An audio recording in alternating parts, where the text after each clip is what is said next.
Welcome into episode 29 of Lee Carvallo's Potting Challenge, a Simpsons Gaming podcast that looks at all the highs and lows of the Simpsons tie-in video games, plus all the... Oh, shoot. You know what? Eric, I don't actually think I have the Battle Pass unlocked to finish the intro. I think... Can you spot me a couple dollars so that we can finish this intro? Yeah. Hold on. Let me wait Venmo up. Jesus Christ. All right, great. I'll buy some... I'll buy some gems and we can finish this up. Great. Gems? All right, we're good to go. I thought it was donuts. Oh, donuts. You're right. Well, whatever. I'm one of your hosts, Tommy. And it is I, the almighty Skyfinger, Derek. And with us today, we have a guest who I'm assuming is just as addicted to his phone as everyone else is if he's coming on for this mobile game that involves lots of tapping on a phone. A comic book author, among many other things, and Simpsons aficionado, Lan Pitts. Lan, how's it going? Hey, it's going great. As previously discussed, I currently don't have the diarrhea parasite, so I'm going to put that in the win column for this week. Should things change, that's just unfortunate.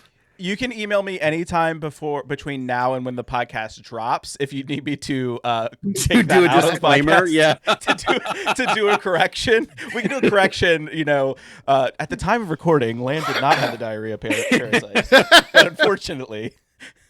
I'm so glad that you are here with us today, Lan. Of course, we're talking about, Derek alluded to this, a game that is, it's sort of the last officially, not sort of, it is the last officially licensed and released standalone Simpsons game. Yeah. That has the Simpsons name in the title. The last one so far, The Simpsons Tapped Out. So, Lan, you wanted to talk to us about this game. So I wanted to talk to you about it. Why? Why did you want to talk to us about this? I don't know. There was definitely a dearth of Simpsons games at the time. And so when, everyone was coming out with their microtransactions games or their Farmville equivalent, the fact that The Simpsons had one, and it was just pretty easy going. It was just, I can leave Homer to just do whatever I want for like 15 minutes and I come back and then I just have him do something else. And then I then eventually I earn other characters. I will say though, I found a hack online later. Oh, that gave me a patch to give me like unlimited donuts. Oh shit. And so that's how I basically, I just stopped at a point in time because there was nothing else to do. And so I never played it on my phone. I played it on my tablet. Oh. And so when that tablet died, I was like, well, that's the end of that. And then I just never picked it back up again. But I played it for about 4 or 5 years straight for sure. And so I think the biggest thing at the time was trying to build the pier. So each board had to be individually built and everything. What was it? The Ocean Walk? Again, this was like Seaport. Yeah, the Seaport. Thank you. So we're going on I haven't played it in about 10 years. And so I was like, surely they just can't continue. We already got Dancing Pete. Who else are we really going to put in this?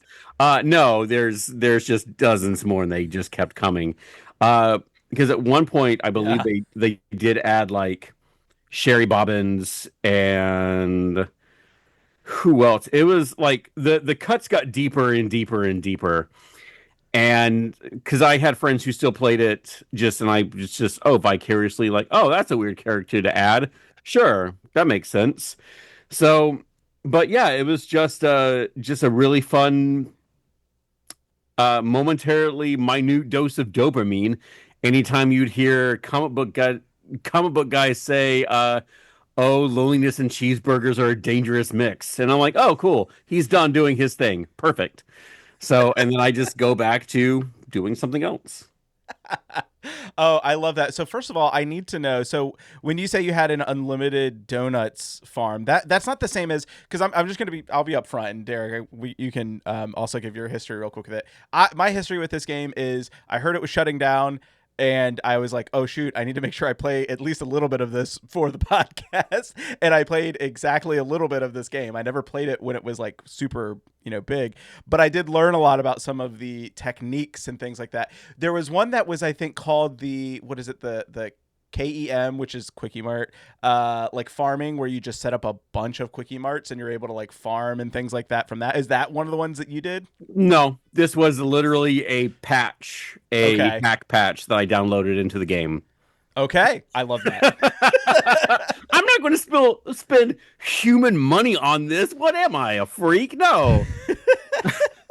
Yeah, I mean, listen, the stories I have found of the amount of money people have spent on this game. Seriously. No. Like lots of money. No, I refuse. I think because I also have Google rewards. So if I do like a quick couple of surveys, like, here's a couple bucks for telling us where you were today. Again, I'm just lying to Google regardless, so it doesn't matter. Hey, were you at this tire place today? Oh, most definitely. Yes, absolutely. Give me 30 cents. And so just lying to Google about my location at any point in time, they still give me money. It's not like they know I'm lying. So that's what I would do if I needed something like real fast or something like that. I'm like, oh man, that's a premium item. Oh, let me check my Google rewards. Oh, I got like enough. Sure, whatever. And so I would do that because then it still cost me nothing. So, but I had my Springfield when I left was crazy. I think because with the hack and everything, I think I had it was over 1 million something donuts. It was just, it was ghastly. It was just, I'm never going to be able to spend this many donuts. Because the actual money currency doesn't mean anything. Yeah. It's the premium currency that always counts in this shit. Yeah. So again, I would be like, sure. So I know I looked, I missed out on a few things, but I was just like, oh, that's fun. Because that was the last Simpsons game I really played because I wanted to, talking to Derek, I think it's been about a year since we had these initial conversations about me trying to come on. And I miss really good Simpsons games. I mean, we're never going to have another hit and run. I don't think in our lifetime. But we'll have things similar. Like they got added to Fortnite, and that's cool. So, but I don't think I would be very surprised. The only thing I think would be really close, and this is tin hat galaxy theory, is with the wave of recent beat 'em ups that have like a vintage stuff. Like there's that He-Man beat 'em up coming out, which was already delayed, was supposed to come out in April. Now maybe August. Now maybe the fall. And then River City Girls, and which is its own entire thing. But then they also had like a tie-in to Double Dragon, and Rita's Rewind, which is really fun. And then Shredder's Revenge. You have like this batch. I actually would pay like upwards to $40 for not a demastered Simpsons arcade, but something completely different, but in that style. Easily, for sure. Yeah. I would not be surprised if we had something like that, maybe. But mainline other things like that, I just don't see them. Like, do we need another Bart Metroidvania? Right. Like why are we doing this? I'll be honest though. If we got a I don't know, a serviceable Bart Metroidvania, that would kind of rock actually. I wouldn't hate it, but I feel like that time has passed. Yeah. Sure. And that time was like 2017. Yeah. Sure. So I think that makes sense. Yeah, so I feel like, but a cool pixelated like 32-bit game with like 12 playable characters that you unlock throughout the game that maybe takes an afternoon to play with friends on like 4-player coach co-op. Solid. I'm there. I'll be there. Like that's a no brainer. Yeah. Me too. Derek and I have talked about this too, and I think you're on like right on the money of like something that doesn't require them to like record new voice lines, right, with the cast. Something that is a little bit, and not to say that like, you know, there's less effort in doing like a side-scrolling beat 'em up, but like something that isn't like fully 3D or like a AAA like produced game that is like much less resource intensive to make and code and things like that. I think that is a likely answer outside of a just a straight up remaster of like hit and run. I think that's probably the most likely. Right underneath of that is like maybe some sort of collection, and then like something, you know, smaller, like a, you know, doing like a new arcade game. And I would love that. I think a new arcade game would absolutely rip. But definitely just recycled parts. Yep, exactly. Yeah. Well, kind of along the same lines, I'm curious, we're already talking about games. What are some of your favorite Simpsons games? So I love the Simpsons fighting game. I can't remember its name right now. Simpsons Wrestling? Simpsons Wrestling was really really fun. It was dumb and broken in the worst ways, but it was really fun when it like had it, because again, everyone else hates it. Everyone else hates it so much. Yeah, I know. I mean, because again, like it's dumb and broken, but but in that era of, hey, let's give everyone a fighting game, because I didn't know better at the time when I was 13, 14, when Star Wars Masters of Terras Kasi came out, that it was supposed to suck. I was just like, wow, I can play as Boba Fett and Darth Vader choking my, you know, enemies. That's dope. Or, you know, because it also had the Tusken Raider by the name of Hor. That was that character's name, Hoar, Hor. Incredible. And I didn't know they were supposed to suck. So I'm in my 20s or something like that, I think, when Simpsons Wrestling comes out. And it's fine. It is what it is, but I'm that much of an aficionado and just a Simpsons weirdo where I'm like, I at least got to give it a try. Let me see how it works. And it didn't, but I still like had fun for what it was. And I hated Bart Simpson versus the World. That was my first game. Because remember, I'm in my, you know, early 40s. So I played it and I could not get past the Great Wall level. And that's just how I think that's level 2. And that is an insane level for an 8-year-old to try to do. Yeah. It was absolutely insane. And then I get to Monty Burns, who's very much a racist caricature at the end of the episode, at the end of the level. And I don't know what to do. I'm like, am I supposed to throw fireworks at him? What am I doing? And I could never beat it. So that's one of those things later in life, I would just watch other people play on YouTube. And the fact that I saw someone beat Wolverine, the Nintendo, the NES Wolverine game, which gave me so much trauma as a child. Someone beat it in like 18 minutes was upsetting. Yeah, it was very upsetting. What other Simpsons games? I liked Bart versus the Space Aliens. And that was actually pretty decent. There was a Krusty game I'm trying to remember. I know glimpses of, because that was I got that for Game Boy, I think. Super Fun House. Thank you. The puzzle platformer that was basically recycled from a different game and just inserted Krusty. Yeah. But that one was fun. It was fun. Yeah, I'm trying to think of the other ones I really, and then like Hit and Run. Like you're not going to top that. Just not in a million years are the right elements going to come together. Because again, it just came up with, hey, everyone's doing their own version of Crazy Taxi or Grand Theft Auto. Let's plug in Simpsons aesthetics and make it work. And then it did. It did so well, and it's so insane how on paper that shouldn't work. Yeah. And then it does every time. Why not mix Grand Theft Auto with The Simpsons? Why not? Yeah. That's yeah. I mean, I think you probably have, out of a lot of our guests, you have like a huge history with some of these Simpsons games, which is fascinating. It's also, I think, the second time that the Star Wars fighting game Masters of Terra is Kasi? Is that right? Kasi, yeah. Yeah, has come up on this podcast, I believe. So that's so funny and random. But also not a good game, but then you don't know because this is before Phantom Menace. So it's again like around the time of Shadows of the Empire. You're like, wow, new Star Wars.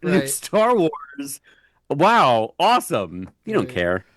It's so fucking child. You don't care. I mean, that's right. Well, I wanted to ask too, real quick, outside of the games, The Simpsons, you said you're a huge Simpsons fan. Yeah. When did you become a Simpsons fan? What is the extent of your Simpsons fandom? What's your favorite episode, favorite character? Give us the details. God, it's hard. First episode I ever saw live was, gosh, now my name is it's like episode 2 or 3 of the season 1. It's the RV episode where they go camping and they get stranded in the woods. Oh yeah. Why am I blanking on that one too? Why am I blanking? Simpsons. It has the name Simpsons in it. Call of the Simpsons? Yeah, it is Call of the Simpsons. That is Call of the Simpsons. Yeah, I know the show is called The Simpsons, Derek. No, like Call of the Simpsons. Call of the Simpsons. Yes, okay. Okay, got you. I was like, why is he right? Call of the Simpsons. Yeah. That was the first episode I saw live with my stepbrother Steven. And then of course, like, Bart Mania kind of went wild and I wasn't allowed to watch it for a little while. And so it became like contraband. Yeah. So it's like that my friend Daniel Kibblesmith, he always in the golden age of Twitter would go viral like every other day, but he had that thing where it's like Bart Simpson on a shirt that says "I caramba," and a parent that just says, "This is the worst thing I've ever seen." So it just became that sort of thing. But like I don't know, it just resonated. And then of course, like seasons, like the first people say the first 7 seasons. I'm bold and I say the first 10. I agree with that. The first 10, like the first 7, obviously, like 4 through 7 is great. 7 through 9, you're never going to top it, and that's okay. But like 10 also has some really good bangers in there, and I feel like go unappreciated. So yeah, that was just kind of it. And then like it just became like a ritual, just Sunday night, just watching Simpsons with whatever show it would let into, be it Family Guy, be it X-Files, be it whatever they changed on their Sunday night lineup. I was going to say Brimstone, but I believe that was Friday. And so no one remembers Brimstone, and that's okay. Nope. No context at all for Brimstone. Wait, it sounds familiar. It's John Glover as the devil, and the guy has to find like the souls. Yeah. Oh, yes. There you go. It's a great premise for a show. Yeah. So, well, it's just the 13 Ghosts of Scooby-Doo, but make it adult. Anyway. Hey, that's you're only selling it harder, I think, to most people. You don't need to sell it harder. I'm already in. So yeah, it just became one of those things where I'm just like, it's just part of like my part of my, I don't want to say personality, but it definitely is. It's definitely like the sense of humor and the character wise and everything. So I basically just, I love it so much. And so I have a lot of Simpsons stuff. I'm pretty much going all in on the new Jax line, and it bums me out, you know, what happened with Super 7, because those were really, really cool figures. Yeah. The Bartman figure especially, really, really cool. But the Jax I just picked up Homer at the Bat at Ollie's for like $7.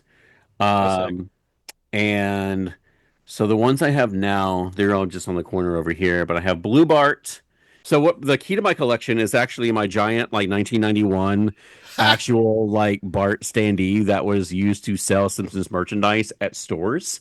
No I way, love that. man. Yeah, no way, man. So that's the corner of my collection. Yeah. And I will never get rid of it. It's definitely beat up, but I've done some repairs on the back of it because it had like a cardboard fold out, and both the flaps are just messed. They're just gone. So I've had to make sure he's at least sturdy. So he's got some dowels behind him that will never be seen. Uh, but he's good. But he's good. He's rad. I love it. He's like as soon as you walk into the house, he's there to greet you, with some sass mouth. But yeah, and it's the fact I feel like it was seen as the I equate it to Batman 66 because it hit such a cultural level so fast in pop culture that everybody wanted to be involved. Mhm. And it's the same deal with Batman 66, how it was hot and everybody is like, hey, let me be a villain. Let me be a villain. And so, I mean, even in the early seasons, we have Meryl Streep as Jessica Lovejoy, Right. like a million-time Oscar nominee. I think she was up to like 9 Oscar nominees by the time she voiced Jessica. And just crazy. And so it became like this whole big thing. And I feel like people forget that part, how it was, Mhm. they were almost unavoidable, which kind of, led to a lot of jokes from that Behind the Laughter episode, obviously. Yeah. But yeah, that's sort of my whole thing of just like, it's just part of who I am. And then obviously you guys saw the picture of me and greeting behind me. I interviewed him in Hazaria and a bunch of writers at New York Comic Con 2024. And that was like a cornerstone of my career. Just like, wow, this is everything I wanted to do in my life, and I'm very cool with that. And and everyone at that table could not have been nicer. That's what you kind of hope in your heroes. So yeah, that's awesome. That's it. Yeah, long story short. Fantastic. I love that. I love that so much. I mean, man, that living the dream for sure. Getting to meet those guys. Are you still a active like Simpsons watcher? Are you like still watching to this day? Yeah, and because it always confuses me, how Disney Plus, and because Hulu's about to be fully integrated anyway. Yeah. So Hulu has the current season. So annoying. And then Disney Plus has the previous seasons, but they have two different graphics. And I always have to remember, like, wait, which one is which? If I'm like, oh, I just want to put on, because when they added the Simpsons Live channel, great, that's perfect. I just have that on during the workday or something. If I just need noise, I'll just go through it. In a good part of the chunk, there was definitely some years I just kind of like were like thin on, but it's not like I never went back to it. I'm like, oh, I hear XY season is actually okay. And I'm going to say it, like, the past like 3-4 years have not been bad. There's definitely been some times where I feel like, oh, that's classic Simpsons. And so one of the episodes I think we're going to talk about today had me going back and like, oh, that felt like classic Simpsons, and just I'm into it. So I totally agree with that. There have been some like particular bangers in like especially in like I think the most recent season. The oh gosh, was it the Bart's Birthday? Is that what you're talking about? Bart's Birthday was real good. Yeah, Bart's Birthday was great, but there was another one recently. It was for a numbered like episode. I just can't remember what it was. It was like 8. No. Whatever. Anyway, it doesn't matter. I have no but idea like what you're talking about. I've tuned in for like special ones and things like that, and it's always, anytime I've been like pleasantly surprised. Oh, I know what I'm thinking about. There was a Halloween episode a couple years ago. It wasn't in this most recent season, but there was a Halloween episode that wasn't a Treehouse of Horror episode. The that Ray was Bradbury stories ones. The Something Wicked This Way Comes. No, that was last year. It was a specific Halloween episode where you're Lisa's talking about scared. Halloween of Horror, which is Yes. like 10 years old now. Actually, I Right, regret that's to right, inform you're you. That's not that recent. Listen, time is weird when it comes to Simpsons stuff. Very Okay, true, like very true. I still think that season 12 was like That's new 10 years Simpsons. ago. Season and 12 is still new I know, Simpsons in my head. Yeah, right. Right? Yeah. But no, I mean, yeah, I'm really happy with the trajectory of the show, and it gives me hope for the movie. That the next movie might be pretty decent. So, well, I'm super excited to talk to you about more about The Simpsons and more about Tapped Out, which, again, if you're curious, this was I don't think I mentioned it at the top, but this was Simpsons Tapped Out, which released March 1st, 2012. It is a purely mobile game, so it was released on iOS and Android. And before we jump into talking about the game, talking about the show, I wanted to talk really quickly about something that's very near and dear to my heart. Oh boy. Lan, Derek, microtransactions come in a lot of forms. Cosmetics, weapon upgrades, new character packs, loot boxes. When it comes to gaming, what, if anything, is your Achilles heel when it comes to microtransaction? Where are you dropping your dollars for microtransactions? Cute, funny little outfits. Always. It's always clothes. If I have to, because I'm playing another game that is about to like sunset. I mean, well, it's over now, but it's going to be. But I'm a huge Destiny nerd, and so there's Glimmer, which is the in-game currency, but then there's the real-world money currency, Silver. And sometimes you just want to look cool, and I'm like, oh, you know what? I got $5. And like, if you say it like begrudgingly, like it's the worst thing you've ever done in your life, and yeah, sometimes little fun outfits. I feel like, but that's pretty much it. I don't. And that's maybe like once every like 2 years or something. It's never any. I never, even when I play like Marvel Snap, I rarely do premium, especially in these trying times. And I'm like, they don't need my money. Shut up. And so they got money, and. But again, as we talked about Google rewards, if I just happen to have like, oh man, I got like $10 and I don't feel like anything's like, there's no movies I want to buy in my library, or I'm sorry, buy quotation marks in my library, because they could just scoop that up anytime they want. And so I might just do that. But yeah, that's pretty much it. If I just want something and I feel like this will give me a minute dose of serotonin, I'll take it. I deserve to look pretty in this game, you know? Yeah, exactly. I think the most money I probably spent on microtransactions probably is in Pokemon Unite, because the Pokemon wear cute little outfits, and it is so hard to resist that. It's so hard to resist that. So yeah. Yeah.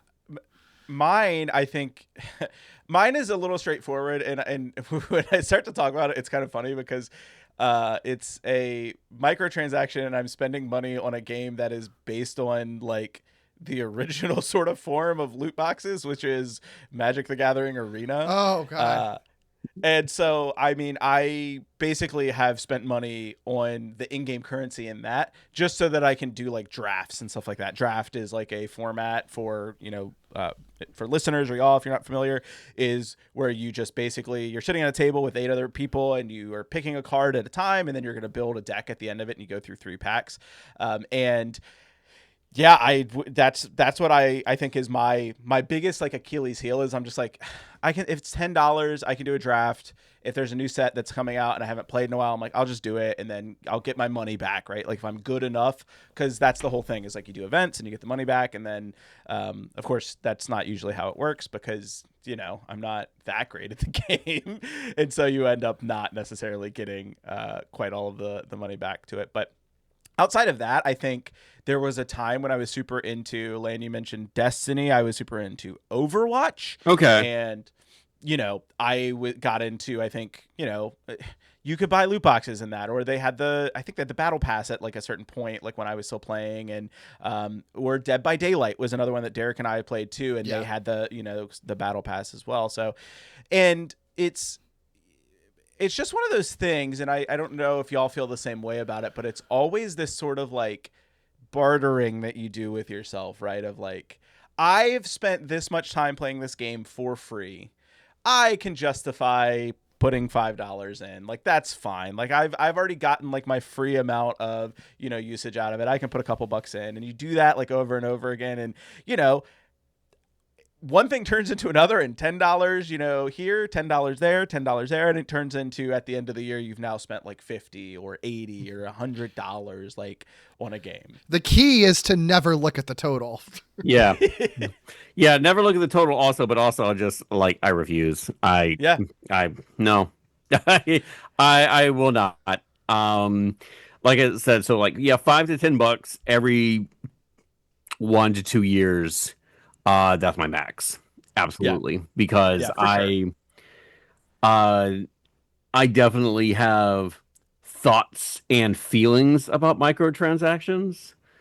I have thoughts and feelings on the current digital gaming climate. Yeah. We don't have to get into that because that's not what we're here to talk about, but I definitely think it is heading toward self-inflicting itself with the diarrhea parasite and making it a hard time for everyone involved. Yeah, for sure. I can't wait for someone in 100 years to discover this podcast and be like, the hell was the diarrhea parasite? What was going on? Also, if you're discovering this podcast 100 years from now, wild. I don't think that's ever going to happen. But no, I mean, in a way, we kind of are here to talk about that, right? Because we're talking about a game that has, for all intents and purposes, it has ended its service. We were talking about a game that made no qualms about. I mean, there's a lot of cool stuff about this game that we're going to talk about, but it was made as a way to extract money from people, right? Like, I think like at its core, the idea of making a freemium game that offers in-game purchases, what is it if not to find ways to get people to spend money? And I think that sort of like what you were just talking about, Lan, of like, only do this, I'll put $5 in, every 2 years, right? The games are designed to not have you think that way, right? Like they're designed to make it easy for this to happen. And, I think a lot has like changed, over the past couple of years. And so I wanted to like spend a little bit of a brief amount of time just talking about like where like microtransactions sort of started and talk a little bit about the history of microtransactions in video games, because I think it's kind of interesting. And this is not coming from a place of like advocating for them at all. I just think it's interesting to understand sort of the evolution of like where we started and where we kind of got to. And when I first kind of like set out to sort of like do this little bit of research on microtransactions, my first thought was like, naturally, what was the first game to offer microtransactions? And of course, we'll get into that in a second, but I just came back to a topic that Derek and I covered in our very first episode, which is arcades. Well, they come as if from outer space in a variety of weird guises. Defender, Pac-Man, asteroids. To fans, they represent a challenge. But to critics, as Terry Drinkwater reports, they are a menace. Come on in. It's almost another world here in the video arcades of America. 1 billion games are played every month, a quarter each for Escape, which can last a long time if you're skilled. Pitch yourself against the computer. Millions, mostly teenagers, have. So many, in fact, that psychologists are beginning to worry that some youths are becoming spaced out on the space games. You can get hooked on it. Are you? Yeah. It keeps on making you play the game. Once you start to play it for a while, you keep on playing it. Any normal person would want to beat the machine. And you come back? Oh, sure. Again? Oh, sure. Again? Yeah. Many cities have reacted by making the arcades off limits to all under 17 from 8 to 3. This is the after-school rush in Oakland. Long hours at the screens, psychologists say, can lead to extreme introversion, youngsters communicating in a video fantasy land and not with their peers or parents.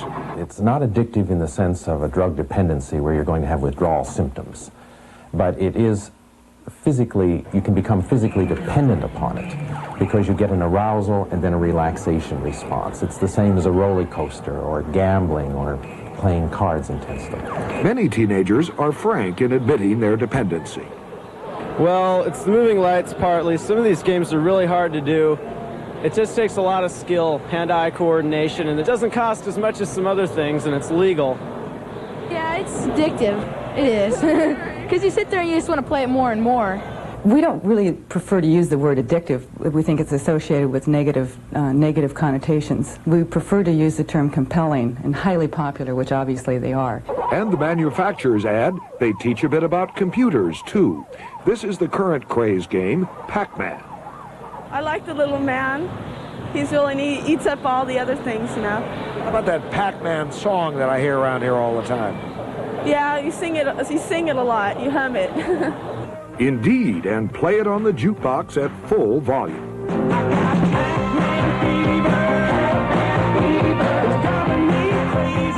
Psychologists remind us every younger generation has to have something to scare adults. Right now, all of this is certainly it. And like, that's not a profound thing to say. Like, it's not a profound thing to say that you can kind of like draw a line from arcades to microtransactions. It's not that linear, but when you think about paying for video games to play them, that's what arcades were, right? Like, you're dumping in quarters to get access to a game. But I think that, like, when it comes to what most people think about, like typical microtransactions, the microtransactions that we're talking about, freemium games and things like that, it's different than you put a quarter in, you now have access to play until you die or until your timer runs out, that type of thing, right? It's a little bit different of a mindset. You'll hear a lot of people talking about games being, quote, pay to win when it comes to freemium games or games that offer microtransactions. But there's a little bit of like weird space in between. And I'm going to take a real quick small detour. Again, as I was doing a little bit of this research, I came across a YouTuber who sadly I found out after I came across his channel is like no longer doing videos, but he his YouTuber named The Quarter Pumper, really fantastic channel. And he basically set out to find out his stated goal was how much would it cost today to beat an arcade game. Okay. Right. Like if I was playing an arcade game, you know, and most arcades you go to now are usually set to free play. So you don't have to actually put in quarters or anything like that. So it's like, just sort of like how much would it cost me to actually beat this game? And he did the Simpsons game a couple of times. And the Simpsons arcade game, I should say. And I thought this was kind of interesting. He ended up paying out $6. Right, it would cost, you know, in $6 in quarters to beat the game with one of the characters. I can't remember which one it was. So I used the CPI calculator to adjust that for inflation. That's about $14.76 in today's money, right? Like if you were to go back to when it was 1991 to actually play the game. So it would have cost you about $15 to beat the arcade game using just one character by yourself, one in that specific instance. And I don't know. I just thought that was kind of interesting because I never really thought about that in that regard. I think it's interesting too because it's like, I think the key differences is this maybe is a stupid comment to make, but like having physical money does make a difference. Like having, I know in this case, he's just saying how much would it cost, but like if you're really bad at the game and you're just probably never going to win it and just putting quarters in until you're bored, you still are going to have a finite amount probably there that you're working with, or you can actually see like how many physical coins. And I do think the current state of like everything being digital and money just kind of feeling invisible also feels very different than that. Like you're not literally seeing the coins that you've gathered disappearing. And for an arcade game, it is one linear game, whereas like we're dealing currently with games that are meant to also go on forever too, which I'm sure you're going to talk about. But like, even with just that comparison, it's very striking how different that situation is, even if technically an arcade is like a microtransaction, I guess, if you could define it that way. And it is, again, it is a little bit, there is a distinction, right, between what we're talking about in terms of microtransactions and that. There also is, and we'll talk about this a little bit later, but microtransactions get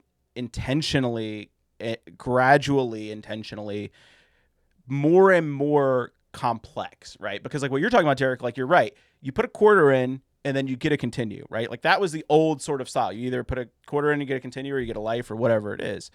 That said, I want to focus on the sort of true, sort of like ideal idea of like a microtransaction that we think about, which is putting in money to get extra content or something else out of the game. Would it still surprise either of you to learn that the first game that offered in-game purchases was in fact an arcade game? How does that work?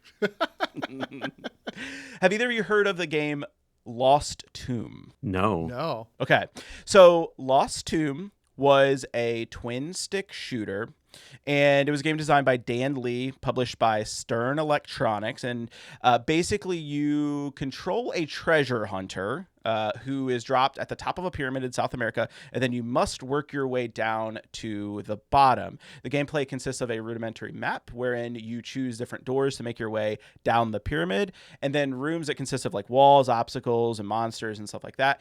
You have at your disposal a gun, because of course, and a whip, because Indiana of course. Jones. Of course, Cool. right. Yeah. Now, here's where the microtransactions come into play. First of all, yes, it's clearly inspired by Indiana Jones. You have, when you drop into a level, you're given 3 whips, but then you can like collect more. And on occasion, you come across screens that say, and now a word from your sponsor, which I think is very fun. Not our sponsor, your sponsor. Okay. And it says, ever feel you need an extra whip or two? Well, and then it says, for sale, one-time offer, buy 25 whips for 1 credit. Yeah. So on this screen, you can insert, and there's a time limit, you can insert coins and buy a bunch of whips, and you max out at 99 whips. So you're not giving yourself extra lives. You're just giving yourself in-game content. You're buying whips to then use in the game. Wow. Okay. So, and thus back in 1983, the very first microtransaction is born. And what I think is particularly fascinating about this is that, like, again, this is an arcade game, so you're already putting in quarters to play the game. So it's kind of smart in a way when you think about it, right? Like, you know that the people playing this game are going to have quarters at their disposal, right? Because they're going to be wanting to, like, continue when they die, that type of stuff. So why not add something like this where you can just put in quarters and get extra stuff? Yeah, it makes sense. I'm surprised that more didn't do that, I guess. And more don't actually do that, which is really funny. There's a couple more arcade games that actually have these sort of like in-game transactions. Soon after that, Gauntlet is released in 1985, which allow players to drop coins to refresh their health. On the game, it tells you that 1 coin equals 2,000 health. So that's very similar to the sort of concept of like continuing, right? But you can just drop a quarter at any time and like heal yourself, which I think is kind of interesting. Yeah, that is interesting. After this, you get Double Dragon 3. We're just talking about Double Dragon. That is the next game to feature microtransactions, which offers a shop, which very similar to that of Lost Tomb. You can just insert money to just buy what they're offering to you at this screen, which includes extra guys, buy extra guys with quarters, tricks, energy, power-ups, different stuff like that. And so again, like, it's just, this is like very rudimentary, but it is that sort of concept of like, this isn't something that the game is offering to you off the bat. You can actually just add extra money in to get it. I had never heard of either one of these things being a thing up until I was like looking some of this stuff up. So again, that's why microtransactions are near and dear to my heart, because they're surprising to me. I wonder how profitable that was ultimately. Like, again, I'm surprised that more games didn't do this, and I wonder if more games didn't do this because it didn't really make much more money than they wanted it to, or they found that like if kids put quarters in for like extra stuff, then the game was easier and they beat it faster, and maybe they lost money on it, I don't know. Yeah, I mean, you don't see this continuing a lot, and in fact, that the Double Dragon I mentioned, I believe after they re-released the game, I think it's not available in certain regions for that, like sort of like adding extra money to buy stuff. They just like change how that works entirely later on. So I don't think it is profitable. And when you think about like your mindset of going into an arcade, you're probably wanting to play as many games as possible. That's Dumping true. extra quarters into a game to not extend your timeline to beat a game, but to just get extra stuff probably feels a little bit icky, That right? makes Like sense. Yeah. I would think it would feel like I should save this for when I die. Like, you know what I mean? Yeah, it's a good life lesson. Just save things till when you die, when you can't use them anymore. Exactly. Continuing on, outside of these early kind of arcade examples, there's a few more that sort of crop up here and there thereafter, but like home consoles, like for the longest time, there's not, I mean, you can't really put microtransactions on the NES. You can't put it on the Sega. Like, you know what I mean? Put a quarter inside of the NES, you know. Yeah, put a quarter in your NES. Get extra Marios. But I think most people point to sort of some of these like earlier MMOs that are free to play MMOs as being sort of the next sort of like evolution of microtransactions. And one of the biggest ones is MapleStory. I don't know if either of you have ever heard of or played MapleStory, but it was, and I think still is to some extent, a pretty huge game. It launched, it was a South Korean game that launched in 2003, and it's really seen as like a modern entry point for microtransactions and freemium style games. You could basically in that game purchase in-game items and currency using real money, and MapleStory isn't the first game to do this at that, or the only game to do that at that time, but it was one of the most successful examples of doing that, of being able to just buy, you know, in-game cosmetics and stuff like that. You already know online video games can be addictive. The new ones are free to download, but then the costs begin to climb, and parents say one game in particular has become a craze that's out of control. Leilani Strogoff has our Fox 11 investigation.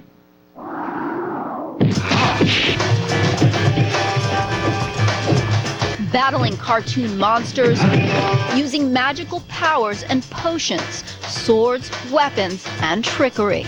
It's fun. It's a video game called MapleStory, a hot new virtual hangout among school-aged kids. A lot of my friends play it here with me. Like some of my friends that couldn't be here, they're actually talking to me right now. But the spread of MapleStory has been fantastic. Players say the game sets the bar high. Heaven, a big fan, even calls it morally responsible. It doesn't allow any profanity really, and there's no like player versus player violence. But some kids and parents say MapleStory can really suck you in, and that the cost in both time and money can sometimes get way out of control. It could get like so bad that like you're spending at least like $50 like a week. Talk to me about what it keeps you from. It kind of keeps me away from family. It gets me away from real life. MapleStory is marketed as an awesome multiplayer game available for free, a simple download. But the business model behind it, first, get kids hooked on a free game, then get them buying all the cool stuff that goes with it. Players use cash cards available at stores or online through PayPal to get virtual accessories for the characters in their alternate universe. Just different items to make your character look different or cooler. Virtual clothes, gear, even haircuts, all for their online avatars. Is that your character? Yeah, I'm gonna go buy some new shoes. This 11-year-old says she became so obsessed she stole from her mom to get the stuff she wanted. My friends told me that they knew a way to use her credit card. When she found out, she was really upset about it. Another mother tells a similar story. Her son broke into her PayPal account for his MapleStory gear. For an 11-year-old, they were pretty large charges. I didn't realize that something like that could be so addictive to a child so young. That scared me a little bit. But the company behind MapleStory, Nexon, says while it encourages players to use good judgment, it can't be responsible for kids who go overboard. We want users to be very measured in their usage of our games, and we want parents to contribute to that. Parents and even kids we talked to agreed. Limits need to be set at home. Depending on how many hours my mom and dad will let me play on the computer, I would definitely spend a lot of time playing this game. I'm not going to go let her spend hundreds of dollars. I just think we should be more cautious. Nexon says MapleStory already has 4 million players in the United States who spent millions of real dollars in their virtual world. In Los Angeles, Delilah Strogoff, Fox 11 News. Scientists say they built a better peanut. After this, mobile games really start latching onto the model, of course, in the 2000s and 2010s, typically offering some sort of free-to-play model with in-app purchases available to either speed up progress, power up your character, or giving you more game to play. I can't really think of a specific example of this, and I'm curious if either of you ran into this, but there were games for a while where you could download them, and you basically had a set number of actions or time that you could spend in the game, and then the game would basically like lock you out and say like you can't do that unless you spend 1,000, like whatever the currency is in the game, and then you'd like could pay to get that. But I can't think of an example of it. But I know I can't think of an example at the top of my head. But I mean that's definitely that's what we get into with Tapped Out is if you have Homer, if you have whoever doing their chores. Some chores can take up to like hour 15 or 24 hours. Yeah. Unless you pay donuts and get them to get them going. But I definitely do remember like, oh, you've done this much. You can't really do anything else until you've done this. Give us like $2. Yeah. Yeah. Yeah. Exactly. Yeah. I mean, and with Tapped Out, I think you could still like be in your like Springfield, like looking around and stuff like that while, you can't really do anything else. But like there was like a time when it was just like it. And I think these games still exist where it's just like you're locked. Like you can't do anything else. Pay this, unlock it. And like very, I don't know. I don't want to call it scummy, but no, it's scummy. That's I was going to say skeezy, but I don't know if that's even a word anymore. But so like, so it's definitely scummy. Definitely. Yeah. We'll keep it at that because I'm trying to think of another word. But yeah, it's shitty behavior. Mm-hmm. It's grift mentality. Well, and I'm so glad you said that because like that is sort of unfortunately that's the lesson that kind of gets learned from this. Like I don't think inherently there's anything wrong with a game being like, hey, if you give us $5 extra, you can get a costume. Yeah. If it doesn't affect the gameplay, like whatever. Like I have a little bit of like it doesn't feel great, but like at the same time, I'm like, if it's, only adults playing the game, you don't have like, it's not a thing where it's just like a kid can pick it up. It's very straightforward. $5, you get this outfit. So but that's definitely happened before where I left my tablet. I was at a friend's place years ago when he had. His son's a whole ass adult right now, but I remember I left my tablet down and I'm in the kitchen helping him do some kind of dinner stuff. And I'm getting these phone notifications, $2, $2, $2. No. And I'm like, what is happening? And I see Grant on there and I was like, hey buddy, we can't do that. And Terrence was like, what did he do? And I'm like, oh, he just spent like $10. And it's like, oh man, like because he was already primed too. I think he was Skylanders. I think he was already primed to that sort of mentality of just like, hey, give us money, kid.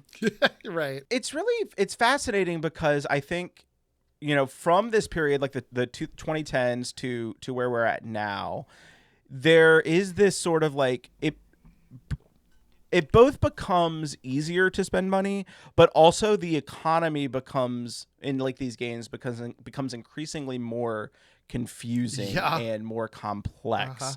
And so like outside of this sort of like freemium model, like, we can talk about stuff like, the egregious like DLC and stuff like that of the Oblivion horse armor, Overwatch's loot box, stuff like that. The thing that like really I think sticks out to me is how we've gotten to a point where when you log into a game, there's so much stuff there. Yes. And it's like you have XP, you have coins, you have gems, you have energy. Like you have all of this stuff.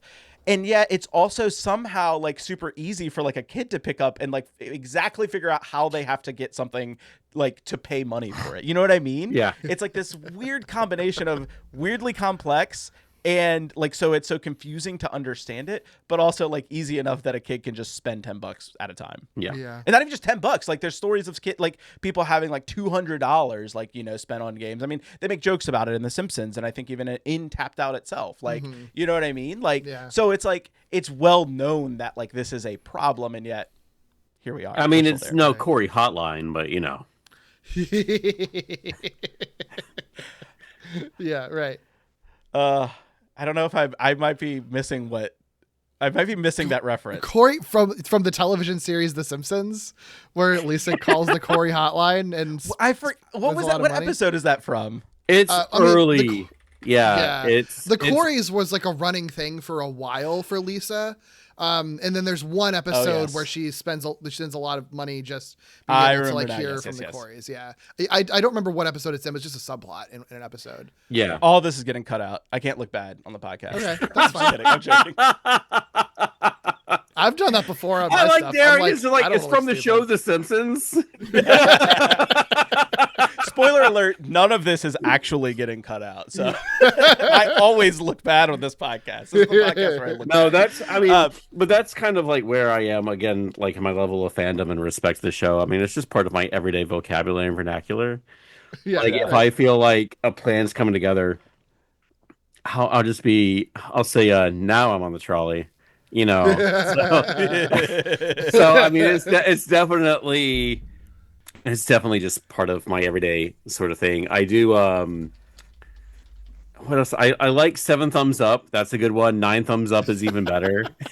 9 thumbs up. What the hell is that? And then every now and then just dropping like a really dumb one. Like, yeah, can you give me the oregano? Yeah.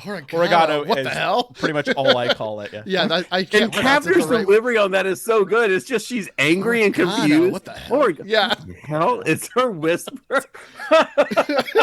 I don't. Well, some of those must be doubles. Yeah. 8 spices. 8 spices. Yeah.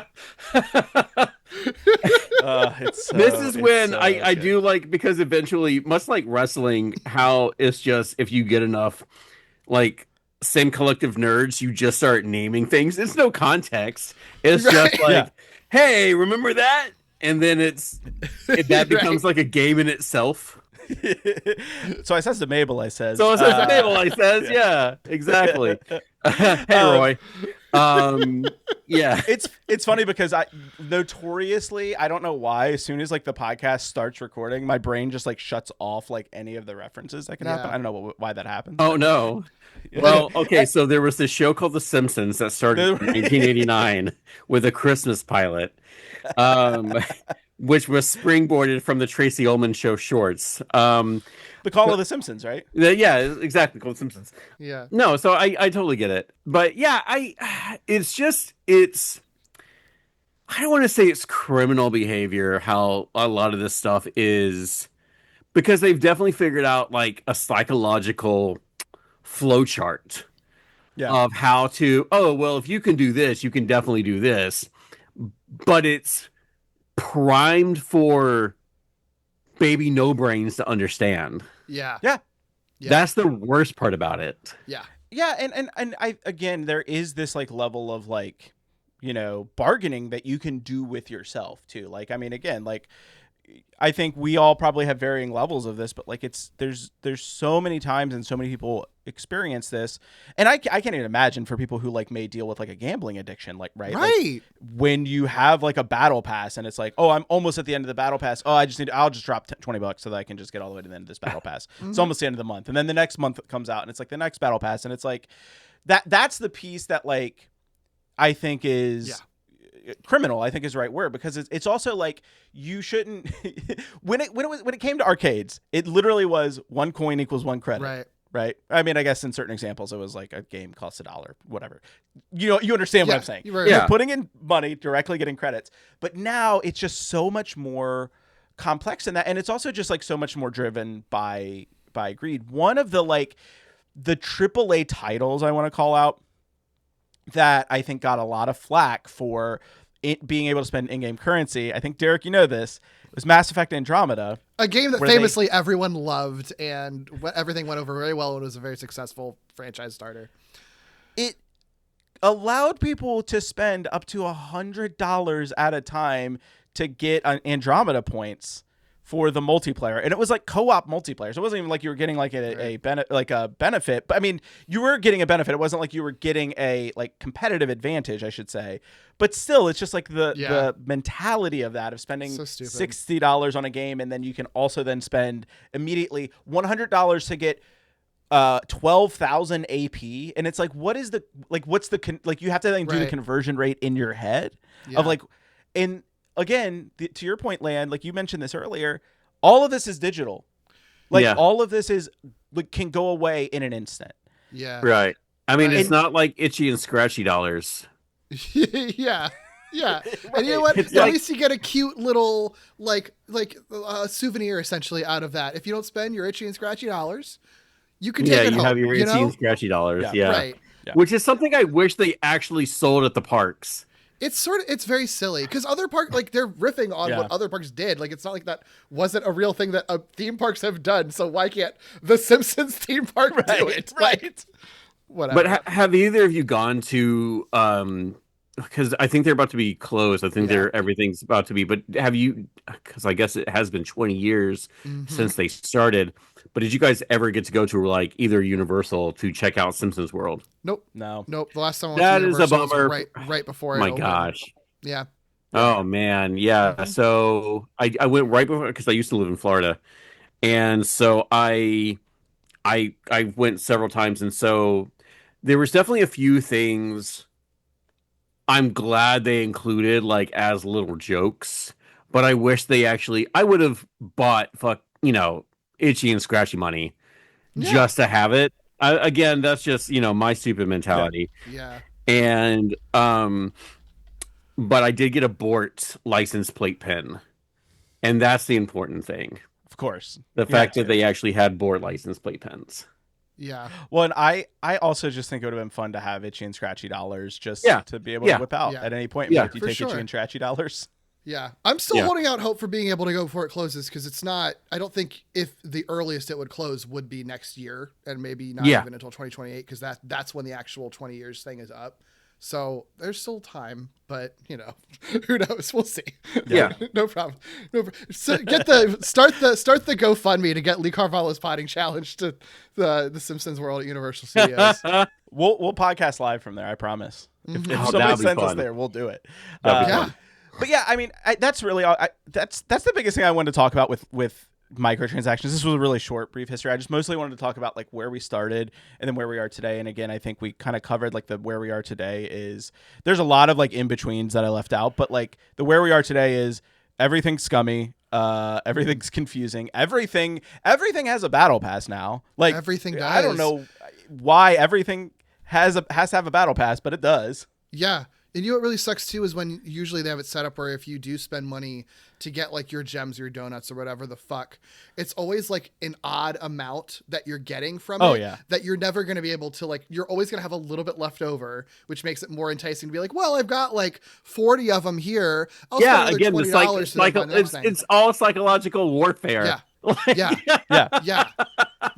Like to the point where there have been legitimate lawsuits about this stuff. Like there's been lawsuits about loot boxes, there's been lawsuits about microtransactions, and like I don't think we're necessarily in a better spot with a lot of this stuff. Right. But I guess we could have been in a much worse spot. Like I think Europe has much stricter policies for this kind of stuff. But yeah, I mean that's kind of the biggest thing. And again, the reason why this is important is that we are talking about a game that is, at its core, designed with a lot, like some of these things in mind. While there wasn't a battle pass, it did have, sort of like ways to gain XP, events and things like that. Yes. And it is sort of that sort of moniker of this is a freemium game. You can unlock everything just by playing it. You don't have to ever spend a dime. But guess what? You could spend a dime and have a much better time than the rest of your friends. That's sort of the a little bit of the mindset behind like this kind of freemium stuff, right? Is it's like yeah, it's free to play, but when you see what everyone else is doing, yeah, you might want to spend a couple bucks. Exactly. Yeah. And they Yeah. are usually like fun for a while until you realize that that's the thing is that they're fun and addictive. And it's just like, well, I like the game. I might as well pay the money, you know? So it's, like you're saying, it's like psychological warfare. And it's also like, you can't just completely disregard them because they are fun games. So speaking of psychological warfare, I'm going to do some on y'all with this transition. As we mentioned at the top, this game was first released in March of 2012, and it was released on iOS and Android. Android came a year later, and that places it. The closest episode to this is season 23's episode 15, Exit Through the Quickie Mart. Derek, do you want to take us through the landscape of the show at this time in that episode? Anything that makes sense to talk about for the show? Yeah. Well, I think this is an era of the show that's actually like it's bounces back a little bit in a lot of people's eyes. And I do think this episode is maybe one of the most 2020 or 2012 episodes to ever be made, considering the couch gag is a Game of Thrones reference and that it's an episode all about Bart being Banksy, basically. Tag, we're it. Springfield has been hit hard by a mysterious graffiti artist and his iconic calling card, which we have dubbed Mr. Fatso. Heard about this thing, boy? No, I'm too concerned with unemployment. Sounds like a lie, but what could he be covering up? Homie, have you seen our stencil budget for this month? Not now, Marge. Chief, any leads on this Vandal Van Gogh? I don't traffic in wordplay, Kent. But I do have a message for Mr. Prank Lloyd Wright. That's architecture, not painting, Chief. They're all artists, Lou. Why don't you open your eyes? Now, as for Mr. Prank Gary, you may have thumbed your nose at the police and made yourself into a combination of Robin Hood, Luke Skywalker, and, well, every rapper ever. But unless you prove that this wasn't just a one-time spree and take your controversial art form to the next level, I am not impressed. I thought he was supposed to be Mr. Brain Freeze or Dr. Brain Freeze, because there was the documentary, Exit Through the Gift Shop. And so it was talking about Banksy, but then talking about basically how this guy became like a street artist. It was basically like his journey. But yeah, I get what you're saying. But yeah, I thought it was Bart's journey to becoming like the guy the documentary is sort of narrating instead of the outlier, which is the Banksy situation. You're probably right. I actually thought, Land, you were going to cut it and say he wasn't being Banksy, he was being Bartsky. That's true. No, that wasn't even his name. Yeah, it was right. It was Mr. Brain Freeze because it was Mr. Fatso. Right, we got there. Okay, okay, all that right. makes sense. Well, that makes sense. That makes sense. I mean, either way, that was the thing that was a big talking point at the time, was like street art and stuff like that, right? So I think it's all kind of fitting in, and they have a bunch of street art guest stars essentially. That's all I really have to say about it. I thought it was perfectly fine episode. I didn't have any issues with it. Yeah, I didn't watch this one when it first came out. Lan, I'm curious what your thoughts are on this episode. I'm with you, Derek. I think it was particularly fine. Some of the things that stood out for me. I mean, this is the episode, like when people talk about it, people talk about it as this is the episode that has the Game of Thrones couch gag. Yeah, it's a good couch gag. Yeah, it's great. It's really well done. Obviously, like super dated, but yeah, my favorite part though. Did you either of you pause it when they show it's Marge's birthday is sort of the starting of the episode. Did either of you pause it when she is gifted to get Marge's birthday date? Oh, no. Well, yes, to get her date, which is March 19th, I believe.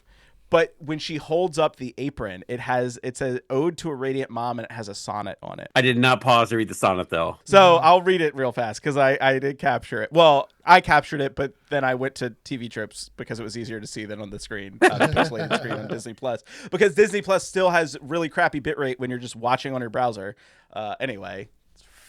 Annoying, but it says, the sun is bright and like you ever glows. Beneath your sun we grow, your children 3. And shine we too at school and talent shows. Well, that I guess is really mostly me. The sun is warm, as is the sweet embrace that lulls the sleeping babe toward slumber still.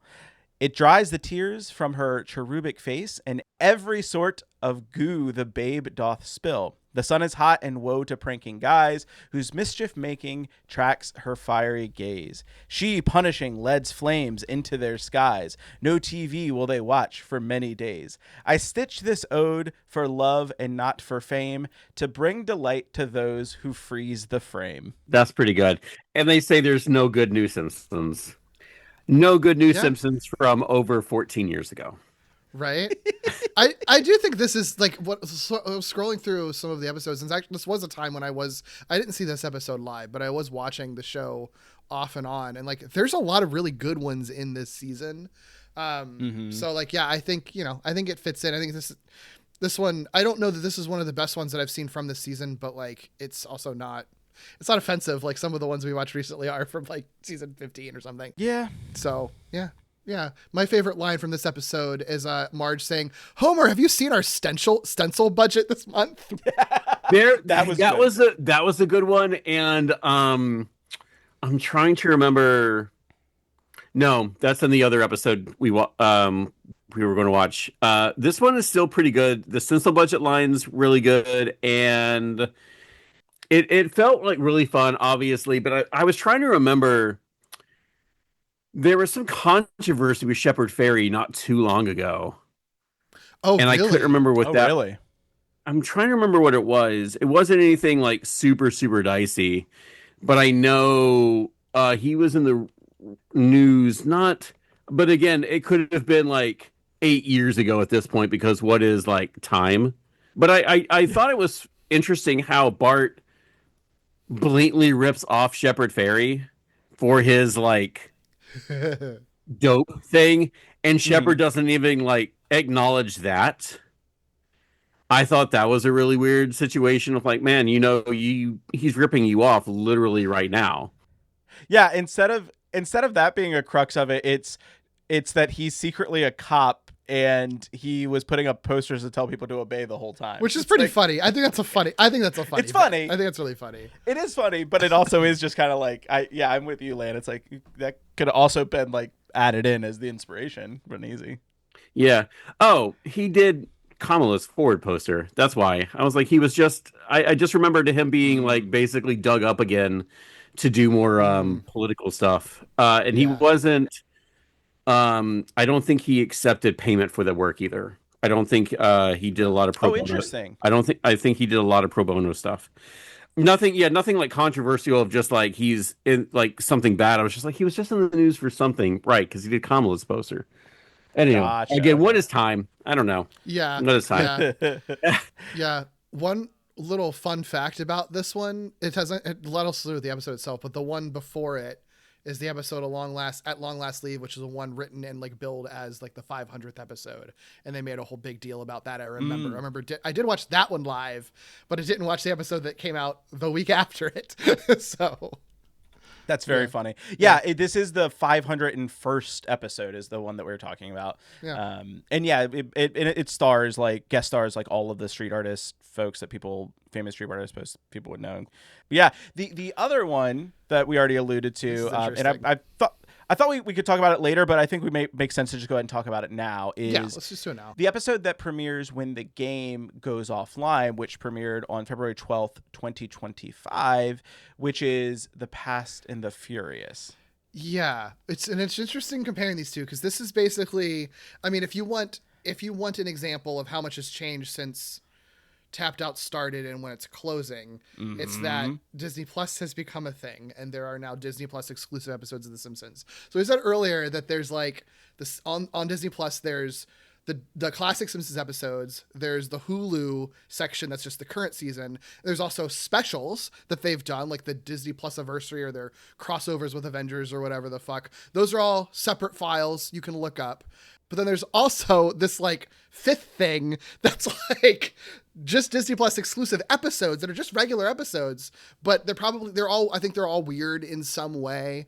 And they decided to make them incredibly impossible to find on Disney Plus, where you literally have to go. If you try to search the title, it does not come up. You have to go to the show page for classic episodes. Baffling. Classic episodes. Scroll to the very top above season 1, listed among the seasons, you'll see something called exclusives, and look at, and they're all slotted there, which makes absolutely no sense. No sense. It was because I messaged you guys in the chat. I was like, hey, well, I got the first one. I don't see where this episode is a Disney Plus exclusive anymore. And then like 20 minutes later, never mind, I found it. I hate this. Yeah. And I was looking at Reddit. Oh, people have complained about it. Apparently when they had like the banner ad for it when it first came out, you would click on it and it would just take you to the show page for The Simpsons. But like, if you're a Simpsons fan, like, no shade on season 1, but most people, if you're watching The Simpsons on Disney Plus, you're watching later seasons. Yeah. You're not sitting there at the top of the page. And especially if you're someone who's going to be seeking out the Disney Plus exclusive episode, you're probably on the later seasons, you know, you're probably on recent ones. So no one even, like, I didn't even know there was a place called exclusives because I never scroll all the way back up ever when I'm on there. The thing that bothers me, though, is the search feature. Because I'm putting in, because you can put in the other Simpsons, like Star Wars and Disney crossovers. Right. Easily. Those are found by themselves, just kind of sprinkled about. Putting in Fast and the Furious puts nothing. It's so That weird. is insane. Why would you do this to me? So, so that episode was actually really good. Wild. It doesn't make any sense whatsoever. It's so strange. It's so strange. Because again, I like when Simpsons could. I feel like maybe this is just me being old man yelling at cloud, but the Simpsons timeline in itself, the in-world timeline, I feel like needs to cut off at like 2002 max. Mm-hmm. The second, it was the recent episode 2 in the past year, maybe, I don't know. I think Marge was FaceTiming someone at a grocery store, and I was livid. I was so mad. It's so weird. Yeah. Like, I hate this so much. Yeah. And this special or Disney Plus exclusive episode, is all about like time travel. And I think all of the Disney Plus exclusives are weirder episodes that are like some sort of alt reality thing or whatever. Cause like one of the other ones is like The Simpsons Reimagined as like a nature documentary or something. This one, it is explicitly at the beginning of the episode, like they tell you that this is an alternate reality Springfield, which I mean, it didn't really like need to be, but I guess if you want to complain about a Simpsons episode having time travel in it and the totally flexed like timeline and like Mr. Burns' backstory and stuff like that, you can't complain because it's an alternate reality. I think that's why they have all of that there. And that really is kind of the gist of it, is that this version of Springfield is like even worse than what like the, you know, sacred timeline Springfield is. And Lisa basically accidentally through like therapy devices finds a way to travel back in time and tries to change Mr. Burns for the better.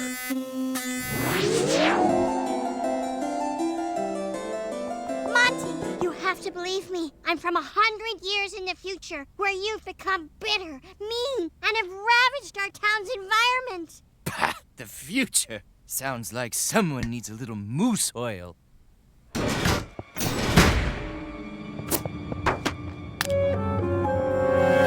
Why should I do anything to keep this knuckle-dragging Palookaville beautiful after the wanton destruction of my beloved Spilotantha Daphne orchids? But wouldn't beautifying the world make your mother proud?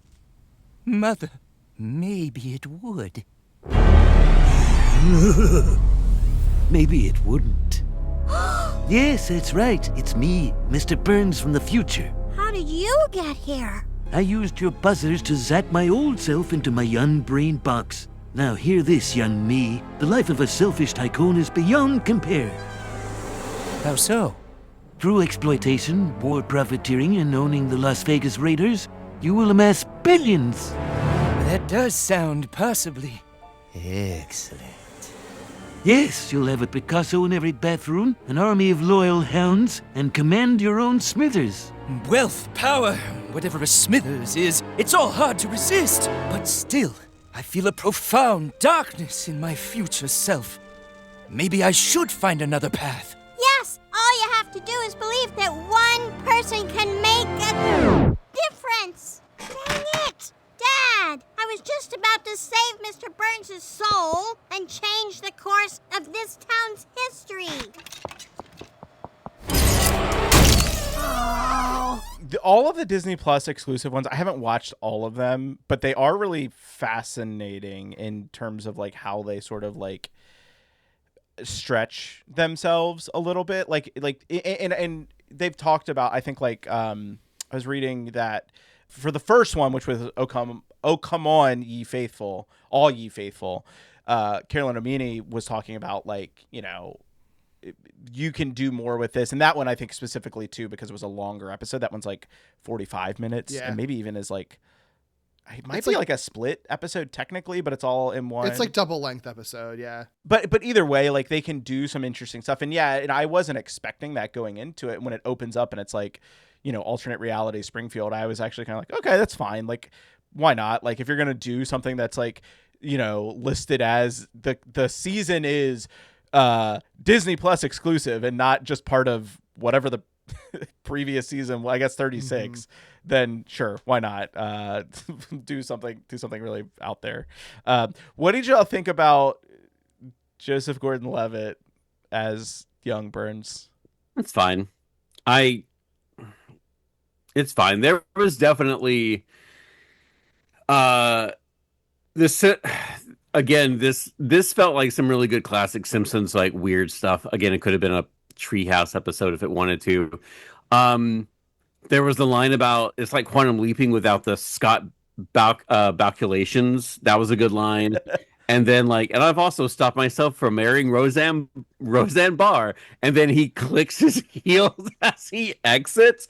There were just like small things like that. I was just like, that's funny. God.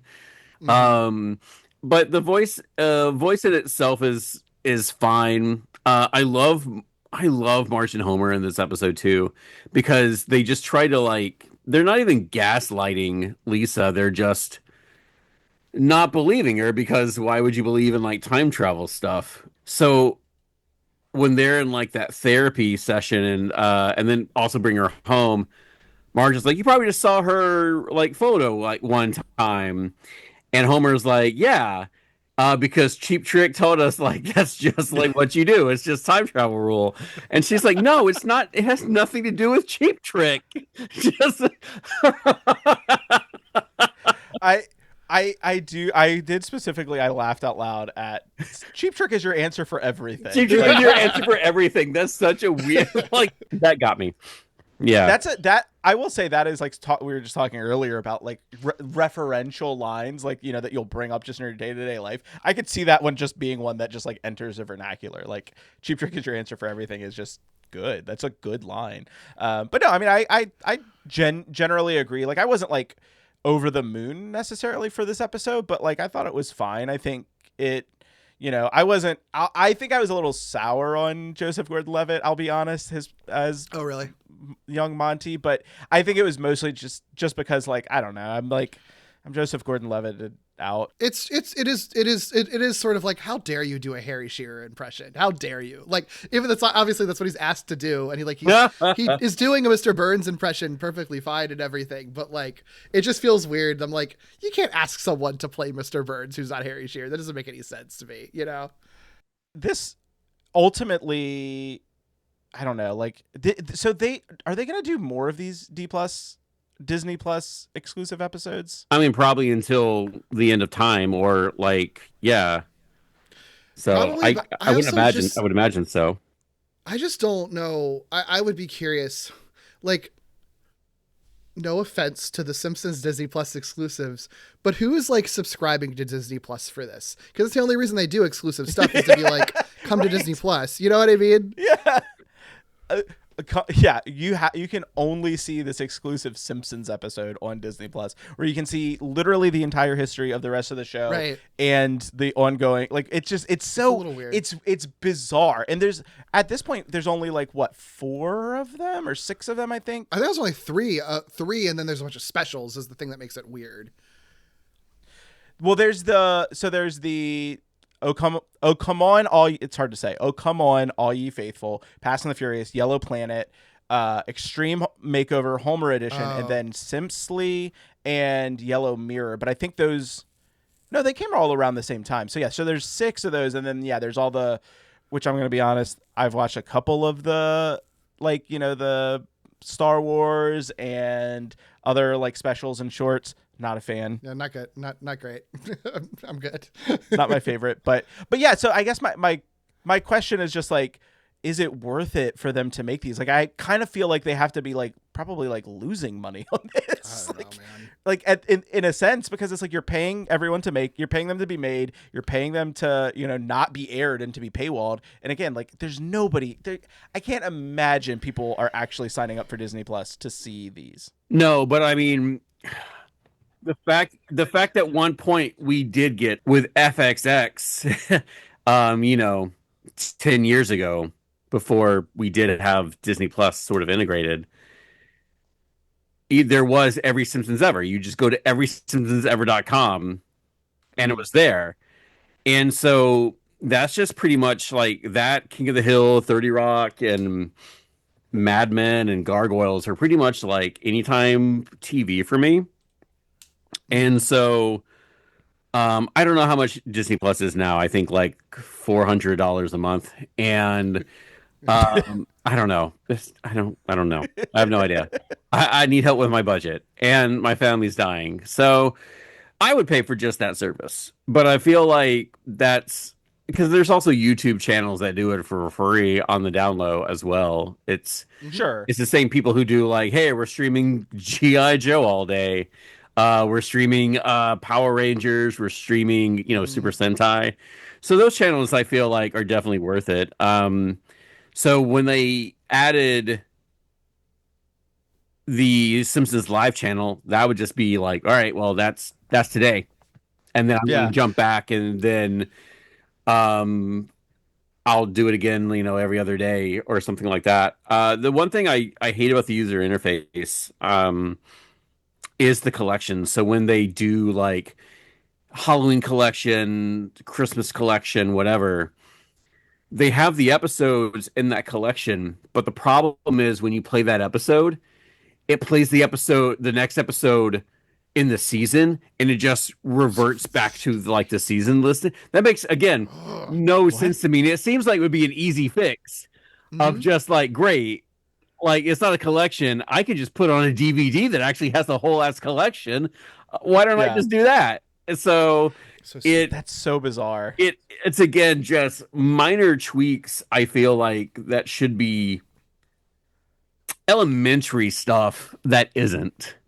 Yeah. Well, honestly, it kind of feels a little related to what we were talking about with like, live service and freemium games, right? Of like the interface, like I feel like, and I feel like this isn't it. I'm not making this discovery. I feel like I remember reading this of like UI is like designed to piss you off now, like in a way for like these types of things, like for whatever reason. And like the fact that like no matter like every single live streaming service like auto plays videos, and like they make the UI like pretty much unusable, like to just navigate and stuff like that all the time, but they all do it the exact same way, and it all is just like, it's just enraging when you're on it. And it just, I don't know, it feels very similar to like the live service things where it's like it's intended to confuse you, I guess, so that like, I don't know, you spend more time on there. But I was more thinking in terms of like the Disney Plus exclusive stuff is like, if I would, yeah, like I'll pay, like I'm paying like to get Disney Plus to watch The Simpsons,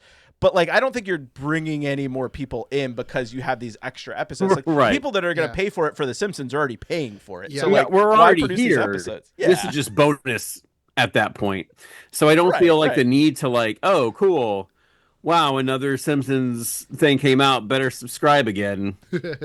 I think the only benefit no bitch is I think the only benefit is just to if this is sort of like, hey, this is you as a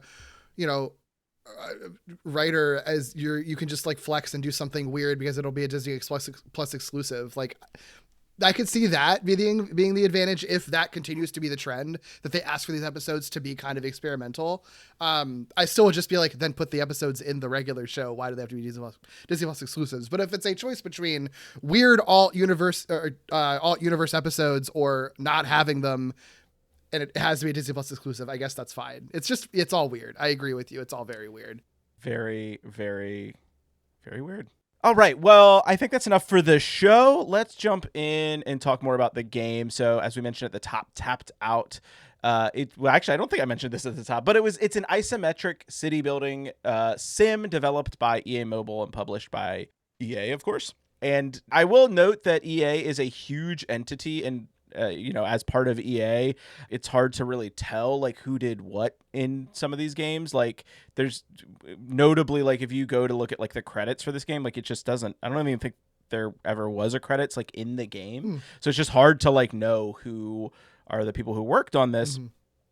But I will note that one of the people who we do know, and it was massively influential in this game and was noted as serving as the game runner, which is a new term for me in terms of, and I don't know if, I'm sure there might have been other titles for this. I think typically like you would just call someone like EP or executive producer, but like game runner, I think is like analog to showrunner. Yeah. Yeah. And there's an important reason for that. And it's J. Stuart Burns, or just Stuart Burns, who began as a writer for Beavis and Butthead, started writing for Futurama in 1999 and The Simpsons in 2003, and is currently a co-executive producer.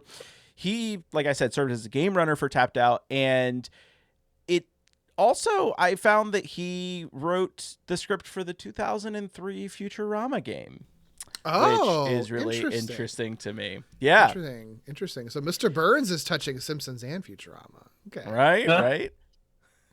I also saw that, and I couldn't verify this, that he was one of the writers for Spyro: A Hero's Tale. But like I said, I didn't see that in his like IMDb or anywhere else, and I think someone might have just got confused. So Right. It's entirely possible that was incorrect. But I will note, back in 2014, so this would have been 2 years after the game comes out, he did an interview with Vulture about the game and the process for updates. And in it, he confirmed, and by the game, I mean the game that we're talking about, Simpsons Tapped Out. In it, he confirmed that the initial core team of writers consisted of Matt Selman, Matt Warburton, Brian Kelly, and Denise Surkott. And then as the game grew, Jeff Westbrook, Joe Kern, Diana Wright, and Carolyn Omeni all worked on the game in various capacities, typically as like, writing for the game itself on a lot of the updates. Not surprised. And I feel like a lot of those people are people that are Simpsons writers that do frequently do supplemental stuff. So that totally makes sense. Yeah. Like Matt Selman, everything. worked with, exactly.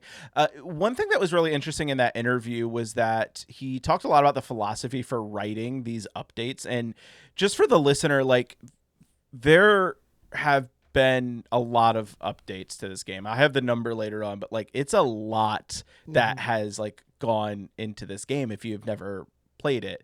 And so they're like constantly like writing new material, dialogue, different stuff like that for this game. And one of the things that stood out to me immediately, the first one was that it sounds like they didn't spend quite as much effort on like rewriting scripts as they would for the show, which, makes sense. It's for a mobile game. So they're probably like, we don't want to put too much time into this.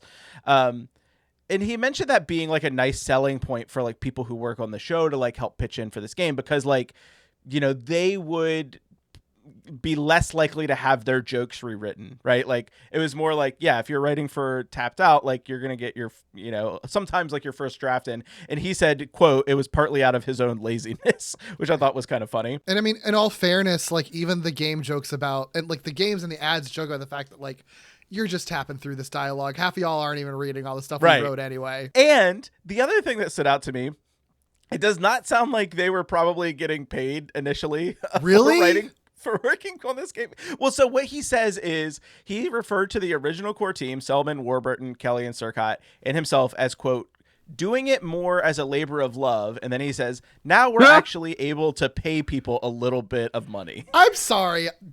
Anyone who, something that's owned by EA, owned by Disney, owned by like Fox, depending on the time period, like major corporations, and you have to do something as a labor of love for these giant companies. Like, come on. No, that's should be illegal. What are you talking about? I will say, I don't know for certain. Like, he could have been like being hyperbolic and like, like they got paid, somehow, or it could have just been, but like that was the quote was like, now we're actually able to pay people a little money. So like, I don't know, maybe they weren't getting paid a ton, but they were still getting paid. But I just thought that really stood out to me of like early on, they were just working on it just like on the side, which is fascinating. And I mean, he talks about, Burns talks about how he had like kind of a passion for making games, and made games like earlier, in his career and stuff like that. So like, I think for him, yeah, probably was like a little bit of labor of love, but anyway, just thought that was fascinating. Okay. This also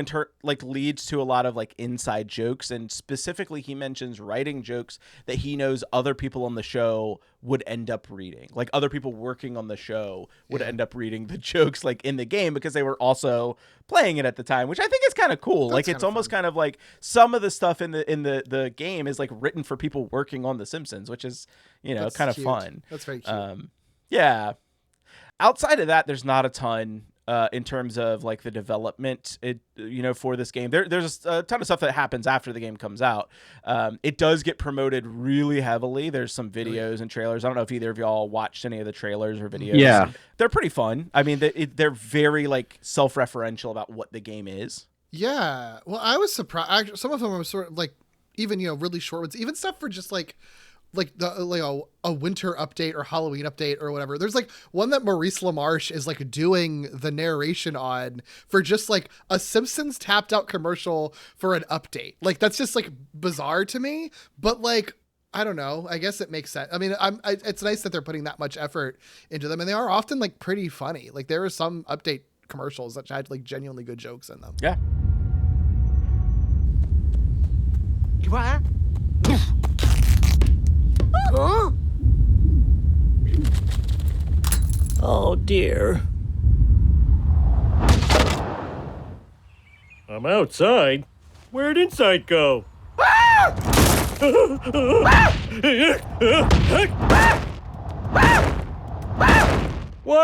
Why are you doing this to me? Because if I tap you 10 times in this game, I get free donuts. Are you saying I'm not real? I'm just a character in a game, and there are free donuts? Mm-hmm. Let's do this, giant me! Download The Simpsons Tapped Out for free and tap Homer 10 times in a row. In addition to in-game donuts, you'll receive a special bonus decoration. This game is life-ruiningly fun! Have you been spending too much time with your family? Do you sometimes feel you're too productive at work? Then you might benefit from The Simpsons Tapped Out, a free-to-play game now available on your mobile platform. In Tapped Out, you and Homer team up to build the Springfield of your dreams. Homer may only know you as an all-powerful giant Skyfinger, but he'll love you just the same. And soon, you'll want nothing more than to spend all of your time with him. Side effects of Tapped Out include frequent workplace demotions, sudden and uncontrollable flakiness, loss of others' respect, and trouble caring about anything besides Homer and his little pretend world. Leaving your phone in another room may not alleviate these symptoms. Free-to-play gaming is not for everyone. If your spouse starts getting annoyed, consider tapering off. Or get a new spouse. Or just forget about your fellow humans altogether. Homer is the only friend you'll need. If you're tired of being a successful, healthy person, Tapped Out may be able to help. The non-denominational winter holiday update of The Simpsons Tapped Out. With holiday decorations, holiday presents, holiday trees, and holiday raccoons. Download Tapped Out and celebrate non-denominational winter holiday. Oh, who are we kidding? It's Christmas, folks. Christmas. Even if you don't celebrate it, you know that it's going on, right? The Halloween update of The Simpsons Tapped Out. With ghosts, gremlins, and good writing, sort of. Are you ready? Well, duh. And the best part is, it's free. Sort of. Your preoccupation with The Simpsons Tapped Out has always been alarming. But with the new Halloween update, your obsession will become downright disturbing. Download The Simpsons Tapped Out. Find out why everyone else is staring at their phone. This fall, The Simpsons take on their greatest nemesis ever. The game that keeps beating them in the App Store. Finally, something to do in the game besides just tap. Download the latest update of The Simpsons Tapped Out. New levels, new characters, new buildings, new quests, and lots of new dialogue to tap through without reading. Oh! Finally, something else to do with your index finger. Yeah, I mean, I think some of the writing in this game is funny too. Like it is a well written game. And the other thing that's really fascinating to me about this is that it has this sort of like symbiotic. Is symbiotic the one where you both benefit? Yes. Or is that just one benefits? Okay. Symbiotic relationship with the show in that sometimes there's content that like relates to like shows as it's like the shows are premiering, which is really neat. And then there's also content that just like relates back to past shows. And then the other thing that's kind of fascinating, this game gets like sort of either specifically referenced but like in close to name or like specifically parodied within the show. Just according to the Simpsons wiki, it's referenced at least 8 times from season 24 to season 33. Oh, wow. Not necessarily like them saying The Simpsons tapped out, you know, but like you'll see it on like a character's phone or it's just like referenced like, you know, in passing. And I just think that's kind of fascinating that like this sort of like symbiosis is happening and that like there's content that is like extra story for like an episode that's premiering in the game. And then the show is actually like talking about like buying, you know, $300 worth of things on your MyPad and, you know, tapped out or whatever. Sure. I'm curious how y'all feel about like the game itself having sort of like additional Simpsons-y content like within it. Like, is that, and what I mean by that is like, of course it has like Simpsons content, but like, I'm talking about like, you know, related to like episodes as they're premiering. Is that something that like you would have cared about, or is that just kind of like whatever to you? Yeah, I definitely, because the characters I thought they would have done released in certain ways, or at least because they did the family first. And then they started doing like the close ancillary the characters. And then it got to, and now we're going to have comic book guy. Okay, now we're going to have Disco Stew. Okay, now we're going to have Chalmers. Now we're going to have, like I said, I think, you know, when we got to the part where we're introducing Dancing Pete, I feel like, I'm like, okay, how far can we really do this thing? And then, of course, like Sherry Bobbins and a lot of just one-off characters, because you had because I think Marge had Maggie with her. I don't think Maggie was able to do like her own thing. I think eventually they did add her as her own character though. Okay. Yeah, but it took like 2 or 3 years or something. Which is kind of weird. It wasn't like initially. Yeah, that is very strange. Like to not have that like off the jump. Yeah. Also, even in terms of like the progression of like the introduction to the story, it's very strange. Like which characters come first. We'll talk about that in a second. But yeah, I mean, and like you're right. Like it is interesting. Like what content kind of gets pulled in for this. I agree. And I think, I mean, in terms of your original question, like, yeah, I think it totally makes sense to have that synergy of like something cool happens on the show. Why not put it in the game? I think that is the advantage of a mobile game that's constantly updating. I think that totally makes sense. I think it is, but also to Lan's point, I think it is sometimes weird what they, like when you look back on the history of it, what they chose, you know, what they chose to connect with the show, which characters are premium characters also, like maybe that might be a whole other conversation, but which characters are premium characters that you pay for is nonsense to me. Sometimes it makes sense. Like Hank Scorpio feels right to me to be a premium character, but I think like Kearney is a premium character. Right. Or Uter is a premium character. Yeah. I'm like, why? Why are those people you picked to pay money for? It was definitely weird like that. But again, it's also similar to the releasing of how they did the Super 7 figures. Because you're not going to get the complete family. That's so weird. Like, that's so true though. Because I feel like it's similar to Troy McClure, right? You know, like specifically from Meet and You, Partners in Freedom, like as like a, you know, you know what I mean? Like it's like you're right. Like it's a very random kind of thing. Yeah, But it just felt weird because, okay, so you have Burns, you have Ralph, you have King and Kodos, you have Bartman, you have Astronaut Homer. There was no Marge. Again, talking about the Super 7 figures. Mm-hmm. There was no... there was Mo, there was Duffman, there was Metal, Robot, Itchy, and Scratchy. So, like, it felt random select. Like, yeah, cool. It's cool you got a Poochie figure almost out of the gate. Sure, cool.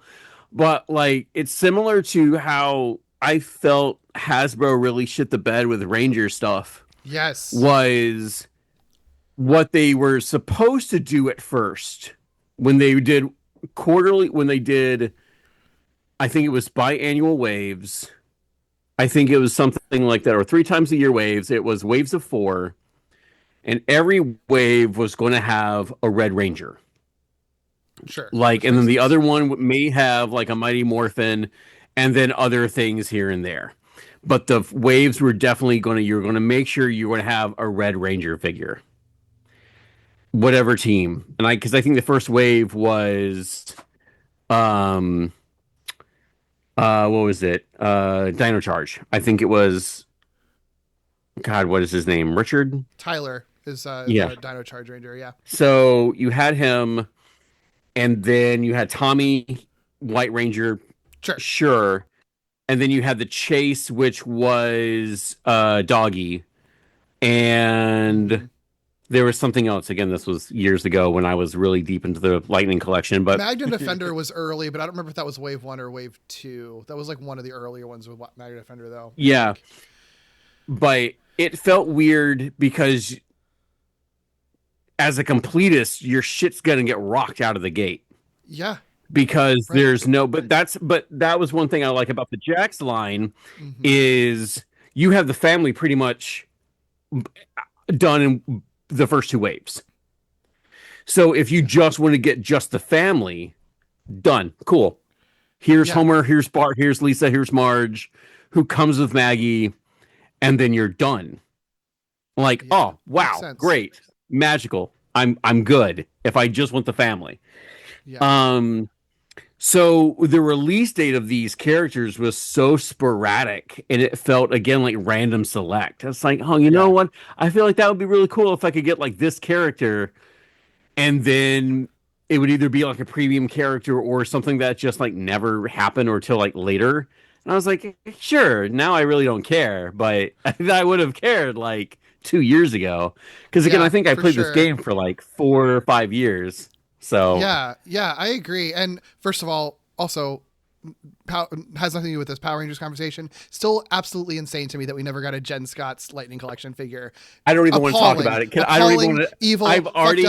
I'm also still salty. We never got any Cosmic Fury figures, period, ever. I know that was like the end of it, or when they didn't care. But I'm like, just make a few cheap ones. Who cares? I want some of them. Come on. Like, no, I was literally having this conversation today.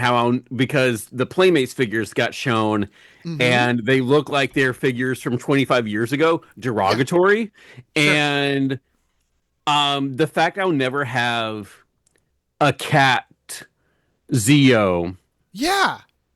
By herself to complete the rest of my Zeo team, I feel like is a complete dick move. I don't need another pink because I don't know if you know this, Derek. Too much pink energy is a bad thing. It's dangerous. It's dangerous. Okay. Yeah. So I don't care. But the fact we got 2 Time Force Rangers, both red. Technically, look, Quantum is red. Eat shit if you don't think so. Yeah. But also Eric is like one of the greatest of all time. But but also there should have been Jen. Jen should have been a priority pink ranger with her big ass love cannon and like sold money on the dresser. And also the fact, I've been trying to meet Erin Cahill forever, and I finally met her last year on my birthday during Ranger Stop, and she could not have been more of a Disney princess than like I could have wanted. It was absolutely everything I wanted out of that. Anyway, sidebar: Ranger hate over Simpsons. Simpsons release thing. To tie it back into what we were talking about, though, it is sort of one of those things where it's just like baffling and like what feels to me some sort of like weird corporate marketing test thing where like it doesn't feel like this is a creative decision, you know, to be like, this sort of makes sense. It just feels like some executive person was like either does or doesn't like certain characters. And I have to imagine that like that also affects like how these characters in this game get deployed. Cause like it does just genuinely feel like nonsense sometimes, the order and what they choose for what thing. One of the things that they talk about is, and by they, I mean, Stuart Burns talked about was like the mindset, especially early on, is like, they were thinking this is a game for the hardcore fans. And in a sense it is, right? Because like there's so much that is for, you know, people who know the show so well. I think it actually becomes a little bit more than just something for the hardcore fans, because like you get a lot of people who also are into this style of game that really connect with it as well. So you kind of actually, it's kind of really interesting. You have two sides of like a different coin of like hardcore Simpsons fans are going to pick this up and play like the hell out of it to try and just unlock, you know, and like get like the characters and the stuff that they want, but then also make their Springfield the way they want it. But then you also have people who just like that style of gameplay and maybe like you know, like, oh, it's the Simpsons and it looks colorful, and generally, like for the most part, this game was mostly well received in terms of reviews and stuff like that. So like I think that they thought like, well, we can do these like really obscure characters and release these really obscure characters and not have to do the family, because like the main people we're thinking are going to be picking up this game are the hardcore fans, and they're going to be really interested in like, you know, when instead of like, you know, having, you know, Bart show up or whatever. I mean, Bart does show up like pretty early on, but like you have, you know, Uter or something like that as a premium character, because like somebody's going to be like, that's funny that's a premium character, and I'm just going to pick up Uter. That's fair. Yeah. And I know that this game was famous at a certain point for like one-off characters having more to do in this game than they ever did on the show, and deep cuts 100%. And things like that, which I appreciate that. I do appreciate that. One of the things to keep in mind about this game is that it runs for 13 years. Wow. Yeah. And so to put that into perspective, because I love to think about things in just specifically the Simpsons Gaming timeline. Simpsons Hit and Run released in 2004. 13 years after the Simpsons arcade game and Bart versus the Space Mutants, the first two Simpsons games.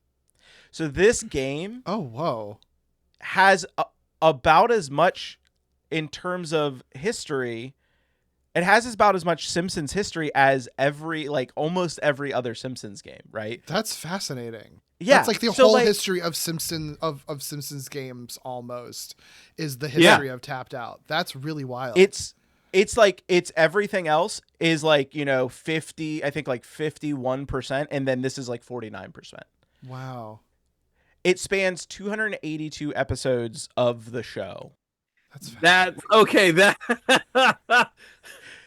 like that puts you, I think, at season 13 of the show. Like if you were to start at like season 1, 282 episodes later, it's season 13. Yeah. So like when and again, this is because just as how I think about it and how I've parsed out like how I compartmentalize this stuff is like when you're looking at the Simpsons gaming history, like this game holds like almost half of it, which is so wild to me. I have to imagine they were like kids or teenagers who were playing this when it first came out in 2012 that are like full ass adults now, like deep into being a full ass adult now.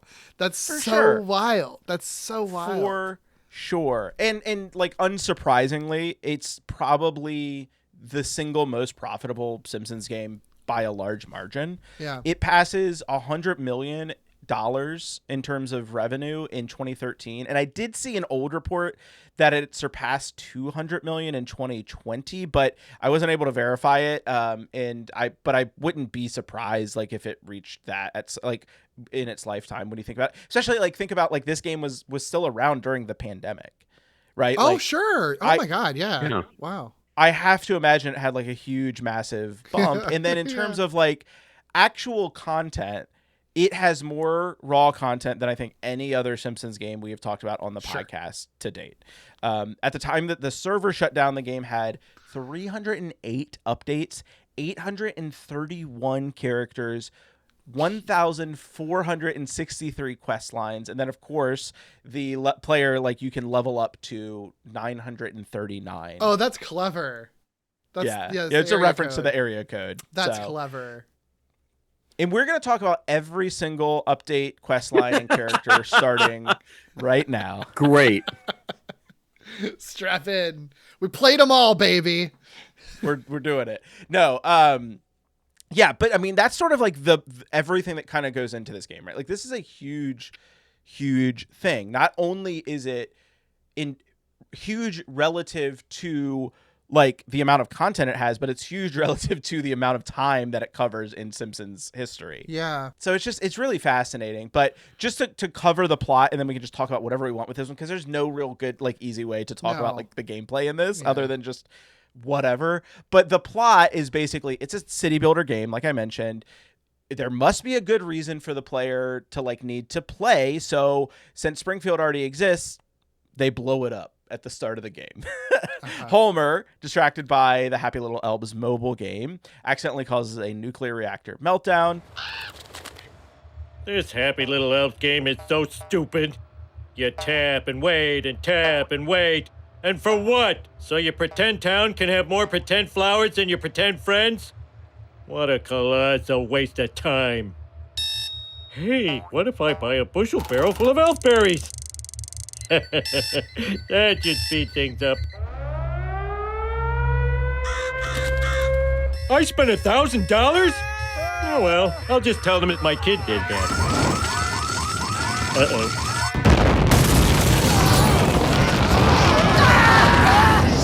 So we think. There is a plot twist at the end of the main quest line, but...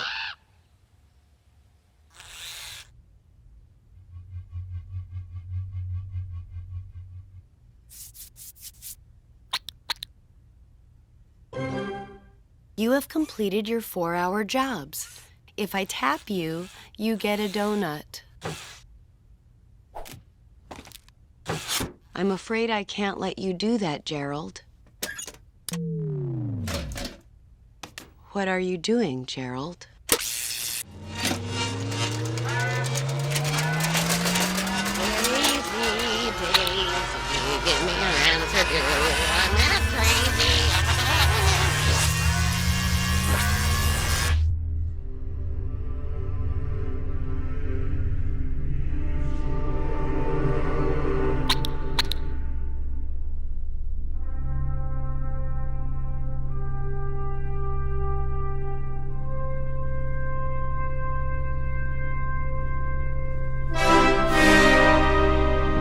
Hey, spoilers for a game that people can't play anymore, Derek. After the reactor blows, the entire town is destroyed and its inhabitants displaced. You are tasked with helping Homer, and eventually, after you find them, the rest of the Simpsons family and residents of Springfield to rebuild the town. The game features tasks the player must complete in order to earn rewards and unlock characters. All of these tasks are timed, and the timing can range from, like you mentioned before, Lan, a few seconds to an entire day. Yeah. In addition to earning in-game currency, simply called money, there's a premium currency you could access with real life dollars. You could also get it sometimes as like a reward and things like that within the game. Sure. After the game is about to shut down, they make it so that you can buy donuts with in-game currency. Mm-hmm. And then anyway, the sort of stated goal of the game is to build, or more accurately rebuild, your own Springfield and progress through some of those quest lines as you level up. That means notable locations and characters from the show would make appearances, and as we already alluded to, there were updates on updates on updates on updates. Yeah. I think also a big appeal of this game was that you could visit other people's Springfields, and they establish it in universe in the narrative that, like, oh, Professor Frink like has a alt universe devices. Devices so you can travel between universes to explain why you can go to other Springfields, which is funny because they didn't need to explain that, but like it does. So you can visit other people's Springfields, which is pretty cool. Yeah. But that's sort of the core like game gameplay of this, right? Like you're progressing through a series of quest lines and storylines. There's premium content. There's additional updates that come throughout. And then, like Derek said, yeah, there is that aspect of the social element of the game, which I think is really special to this game, in that you can see your friends and families. I keep wanting to say islands because of like Animal Crossing and stuff like that. Springfields. Yeah. Yes, exactly. While playing the game, and I think if I remember correctly, the main quest line caps out at 60. That's where like the story sort of ends outside of like premium content and then the updates. But then you can still level up, like I said, to 939. And then you can just unlock those additional stuff via donuts. Does that sound right? I'm gonna be totally honest. I played so little of this game. Yeah, so no, that's basically that's the nature of the beast for sure. That's it. Because you'd have to constantly expand. So with every update, they again like so they'd add like, oh, take out this forest here. You can expand the city, or now we have to build the ocean front on the seaport, and so build that sort of thing. And so I remember because the big updates would be around the summer. The treehouse around Halloween, and then the holidays. And so it would be like snowing and everything like that when the holidays would be around. And then the same deal with October. You'd get like special holiday like Halloween characters and skins and stuff like that. So I mean, I remember Devil Flanders being a character, and Vampire Burns. So there was definitely some stuff to look forward to. There's one event I was watching some Let's Play videos for a Jurassic Horror event, and like Edgar Allan Poe and Lovecraft like have traveled through time and are just there in Springfield during that event.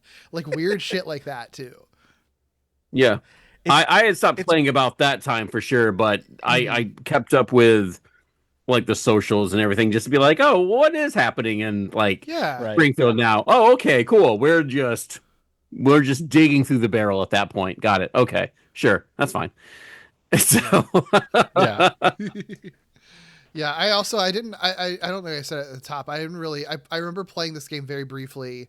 I don't remember exactly when or how long. Like, I don't think it was right after it came out. I think it was a few years in, out of interest, played it enough to like have it in my memory. Like when I was like watching the videos of it, I'm like, yeah, it all comes right back to me. I remember that. But no, I played it for about 4 years until my tablet died.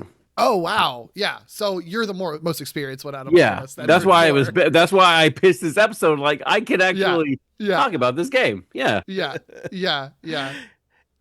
It's one of those things where I think that if I was actually talking to Derek about this earlier, and if this game was on PC, I think I would actually have like spent a little more time with it and played it because it is a type of game.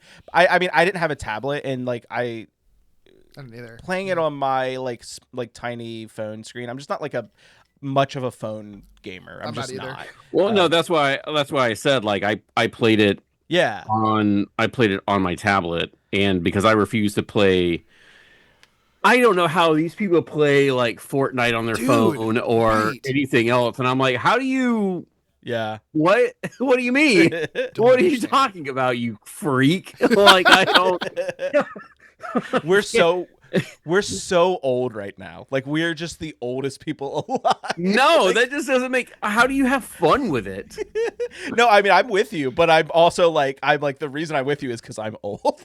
Right. I mean, I just turned 43 in June, so like, but I mean, even then, it just seems like such a. It feels counterintuitive. Yeah, but also just a pain in the ass. Like, unless your phone just happens to be the size of like a baking tray, I don't think I would have fun with that, like at all. And it kills your battery and everything too. Like I have to use it for other shit. Like, come on. Exactly. But yeah, I mean, I think the other thing with this is that I've never been much of like a sim gamer, Sim City or City Builder gamer. Sure. I've tried so many times to get into like any form of those games, and they just did not click with. You weren't a huge Farmville fan. Yeah, right. Obsessed with Farmville. No. It just missed me completely. Same here. And yeah. even though like I was very like fascinated with the idea of like being able to unlock, you know, all of this stuff within The Simpsons. It's funny when they announced that it was shutting down, and what I'll talk about here in a minute, that it was coming back. I got like so much more interested in it because I was like, you're not gonna have to pay for it. If it's something that like people like mod to bring back or like, you know, have to do to bring back, maybe there's a way that I can like rig it to like work on PC.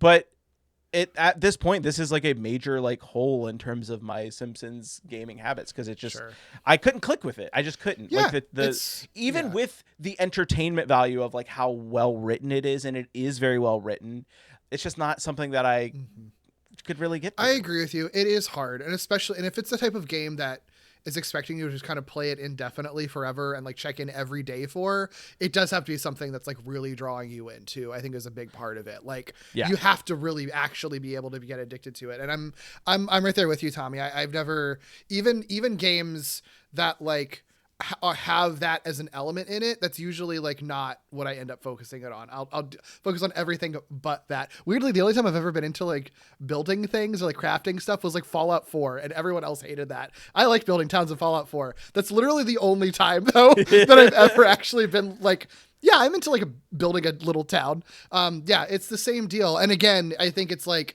I can definitely get addicted to these types of like indefinite games where there's events every day. I have certainly before. I've clocked a lot of hours into those things, but they're usually like fighting games or sports games, basically. Like, you know what I mean? This type of thing. But it doesn't work for me. But I totally understand how that hits a like creative button for a lot of people. Yeah, and I was going to say too, like, I also understand why this game means so much to other people because it is so long lasting. It is a game that like you spend just quite a bit of time with, like just in passing. And I think that sort of thing like lends itself to being like something that people just connect with, especially if it is something that's in your pocket. Like you have your Springfield in your pocket. Like, you know what I mean? That was like, the cool. Yeah, that was the cool thing about it. Again, and also like previously said, there wasn't anything going on. And so I feel like just, you know, diehards like diehard and weirdos like myself, like we'll just take whatever. I mean, because I think the biggest thing that the license had going at the time was the World of Springfield collection. And like after that ended, it was sort of like, okay, what next? And then obviously, you know, came the Super 7 stuff. And then now we have the Jax line, which is, you know, great because it's also exponentially more affordable. Yeah. But I mean, that was the biggest thing, was just the World of Springfield toys from Playmates. So there was no Simpsons MMO. There was, you know, nothing really going on. And the fact that this was just it was pick up and play because it was so easy to do, but because it was so easy to do, it led into sort of the same sort of pitfalls a lot of those Farmville games kind of had. Was give us money or the game just kind of stops, or you don't play for like, you know, if you have to send people on like, you know, a 24-hour quest, you're done. That's a wrap. Yeah. But I liked that because it was definitely just something to look forward to, and I could just go about my life. Yeah. Sure. Makes sense. I think I like two of the things that you touched on there is that like this really is, and for a long time, like you said, there people knew I wouldn't say immediately that like that we weren't going to get another Simpsons game, but I think as this game like entered like year 7, probably people were like, they're just going to keep putting, that was like a you know, commentary of like, they're just going to keep putting updates in for Tapped Out forever, and we're never going to get another Simpsons game because why? They're making millions of dollars off of this game. And so I do think that this game ended up getting a little bit of a bad rap because of that and within the community, but I don't think it's necessarily the game itself's fault. Like if you know what I mean, like separating like the actual functional game from the corporate entity, which is like pushing the game and pushing the updates and pushing people, you know, to spend money on it, and realizing like we don't have to create anything else. Like the game is still solid outside of that. Yeah. Well, I think the thing is like I see no issues with there being a Simpsons mobile game. I just think there should also be console Simpsons games at the same time as it's happening because they're two wildly different audiences. Same deal with them being in Fortnite. I don't have an issue with them being in Fortnite or whatever, but if the only way forward with Simpsons games is putting the Simpsons in other games, I don't like that. I think there should also be Simpsons games in addition to that. Yes. Again, we have to make our Bart Metrovania again. Yeah. So, Right? Exactly. Yeah. Well, and I think the other thing too is like it is that this game scratches that collector mentality itch. I think you described it pretty perfectly, Lan, of like there wasn't a lot going on for collectors, and collecting isn't really something we've gotten too in depth about on this podcast, but that is a big part of Simpsons fandom. And this game is, I mean, it is nothing if not a collectathon. Not a collectathon, I guess is the wrong word for it because that's a specific thing. But it is nothing if not a collection game. Like we talked about how much content is in this, and like that is the payoff of this game. And outside of making your own Springfield is to just see what you unlock and see what you can collect, right? So.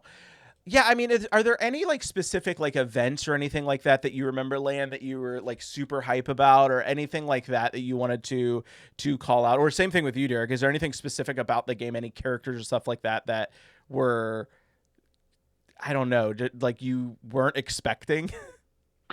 I'm trying to remember. There's definitely one. I feel like again, we've already mentioned him like several times now, but doing like the ocean front or like the pier. And it coming with Dancing Pete, I feel like that was because I watched that episode live, and that's still one of my favorite bits. Yes, it's one of my he dances for nickels. Pete, you got some customers, and like I remember just dying at that. Like that felt like such a weird, quick fever dream. No, it's just a guy who looks like Krusty who just happens to be around. I thought that was pretty funny. And, gosh, remember, I mean, it's been like 10 years since I've touched the game. So I'm trying to remember, Hank Scorpio was pretty great because he would just walk and then like he had his flamethrower out. So it would just like randomly light. Like that was one of his, one of his animations. Gosh, who else was in there that I really thought was kind of fun? Because at some point, like because of my, my unlimited donuts, I was just racking people up. So from far away, it would just look like ants just going around all over the place. But I mean, I got who I wanted. I feel like at that point, I there was no one I was like, oh, that's dire. I need to go get that. So, because I would set myself up for like limits per week because I knew I was like, oh, this is getting kind of like, okay, I kind of see what they're doing. Let me get like, oh, that would be fun if this week I can get Disco Stew and be okay with that. And then go off and then like just do something else in the meantime. Gosh, I'm trying to remember who else is there, but yeah, no, my brain is, I mean, the fact that you were like, yeah, there was like 280 something characters, 230 something characters. That's insane to me. 831. Sorry, my bad. No, but yes, no, you're 100% right. Like there's way too many to even know all of them. Yeah. My favorite one, my number one favorite, because it's a character that I didn't really know of because I don't think I'd seen the episodes he's appeared in. It's a radioactive man villain. His name is Petroleus Rex, and it's just a anthropomorphic T-Rex with like a leather harness and gas pumps for arms. And it's from season 25. From season 25. I never, like, I hadn't seen the episodes he appeared in, and the fact that I've now discovered who he is because I saw him on a list of tapped out characters, and that brings me so much joy. Yeah, I'm looking at the, I'm just looking at the list because everybody has like sorted. Willie was pretty fun. Gosh, there's just, I think I got Mona. I think I definitely got Mona. I know I got Quimby. I got most of the Silver Servants because I know I got all the cops in Quimby. I I think I got Akira. I don't know if I got Herb.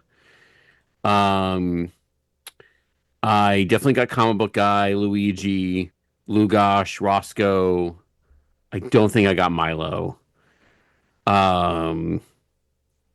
I don't know if I got Mindy. I definitely got Frank Grimes because one of his quotes was, "Excuse me, you're touching my dietetic lunch." That's incredible. I think it's really funny that they have these characters that are like canonically dead in this point in the show, like Mona and Frank Grimes, but Maud in the game still has to be a ghost. Maud's not allowed to be alive. Maud's a ghost. Oh, but I definitely got Maud because one of her animations was her being like the scary version of herself. Yeah, no, that was pretty great. One of the things I think is so fascinating too is like, again, like we're talking a lot about the characters, but even like some of the locations are just so random. Not random is the wrong word, but like so like deep cuts. Like the Royal Tokyo is like a location that you can get in the game. Like, yeah, I just think that's fascinating. Like it's there is an aspect of this, like you could be cynical about this and just be like, it's just like a reference machine. Like that's all it is. What is being a Simpsons fan if not being a reference machine? Right. So, yeah. No, I definitely got Stampy. I'm looking at again, just going through the list and figuring out who I definitely got and didn't get. I might have gotten Death, but then again, I'm trying to remember. So I got the Thanksgiving set, which was Sacagawea Lisa, Puritan Flanders, and King Slice Homer. I got all the holiday sets, which includes the Grumble, because this is still like first year stuff. So again, all winter 2014, winter 2016, winter 2017. Yeah, because all these sets were pretty much like, I think that's when I stopped. I don't think I got winter 2017, but I definitely got winter 2016 because I think that was the last year I really got into it. So I got Poochie, or the Poochie mascot, but I think I actually got Poochie himself too. Oh, I definitely got boxing Dredrick Tatum because he had the line about something about "Let's go party." But yeah, this insane. It's wild, and I like to like they all have different like moving sprites and little lines and things like that. Like even like, I mean, this isn't a surprise, but it is still very funny. Like Sideshow Bob just cackles on the sidewalk. He just yeah. That's his whole thing. Yeah, that's his. Like that. Yeah, that's his whole thing. I definitely miss Springfield Pride. Oh, that's unfortunate. They did a couple Pride events. I think it was like a regular like thing from what I could tell is they did a Pride event, which is really fun. Also, can I just say, when you said you got the Grumple, I thought in my brain, I thought you were referring to the Graggle. The Graggle? Or Graggle Simpson. Graggle Simpson. And I was like, did they actually put that in the game? No, the Grumple. If they did that. Yeah, I know. Yeah, I've fixed it in my head. But Graggle Simpson and Simpsons Tapped Out would be pretty. That would actually amazing, be really cool. Though. That'd be really funny. So here's the thing, and I was going to ask y'all about this. Have you all heard about Project Springfield by chance? No. So Project Springfield was and is still currently. It was a game, or it was a project to resurrect this, and basically you can now sideload the game back if you want to play it. Like if you want to install it again on iOS or Android, there is a way for you to reinstall the game. And there is, for anyone listening to this, they actually spent time trying to save a lot of the towns, Springfields, that exist. So there is it's Team TSO, which is Team The Simpsons Tapped Out.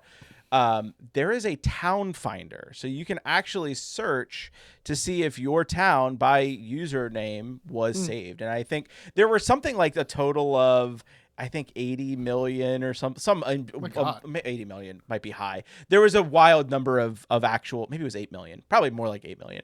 There were a wild number of actual towns, but they weren't able to like actually save all of them. But there's a lot that are saved, and you can just search by you can search by your username and see if yours is there, and you can actually download the save, and you That's can really cool. sideload the game back onto your phone and have your town back. That's really neat. And so it is currently an active thing that you can do. It has to be the same as your EA Origin name to be able to find it. But yeah, I'll have that linked in our show description if people are looking to, because I know a lot of people didn't know that this was a thing. It kind of flew under the radar for me too. I didn't really learn about it. It happened pretty quickly before like the server started shutting down, and yeah, they were able to like stand it back up. They fixed a bunch of bugs, and you can, as of recording this, you can still play the game, and people are still playing the game. And I think there are some fan-driven updates that are happening as well. No in-app purchases. I think you can. There's a couple different modes. So there's like a full like sandbox mode where you can just have access to everything and build your perfect Springfield that way, or you can like progress through the game normally. So, and that's one of the things I wanted to sort of round us out on, but I'll save a few things for final thoughts. But I'll let y'all go first, I should say, with final thoughts, because I want to talk a little bit more about just sort of the fan connection to this. Okay. I mean, final thoughts for me, it's hard because I don't have the connection to this game in the way that a lot of people do that you're about to talk about. But I do think it's a cool thing that it existed. The microtransaction stuff, we talked about it at length. It's never not going to feel a little bit gross, and sort of like it's taking advantage of people. But that's also like the state of gaming, and especially mobile games. So if you're gonna make a game that has to play with that system, at the very least, I do think this game really did try to lean on being a very Simpsons-y Simpsons game and really appeal to fans. I think the deep cuts is always going to be a really cool thing. And yeah, it's a reference machine, but like, look, having a free Simpsons reference machine on my phone isn't a bad deal. And it does encourage creativity to a certain point by building cities. That's just my brain, dog. right? I don't need a game to be a Simpsons reference machine. That's just my psyche. But no, it was cool. It was cool to just hang out in Springfield every now and then and just watch these little sprites just kind of get weird and just have a go at it. I feel like there still is like a vacuum now of just a fun Simpsons game anyone can pick up and play. It doesn't have to be like super hard, like the Nintendo games or anything like that. There can definitely be a middle ground where, like, I feel like the next possible step outside of like a retro beat 'em up is like a Marvel Snap variant. Like everyone's got a card game now. Sure. And maybe that's the next step. Maybe that's a whole thing, because you can build a deck out of, 800 and, because I mean, I've been doing Snap for, God, what feels like a million years now. I think it's only been like 2-3 years, but it's probably longer. Yeah. I don't know what is time. And so I feel like that could be a next logical step. But I mean, with the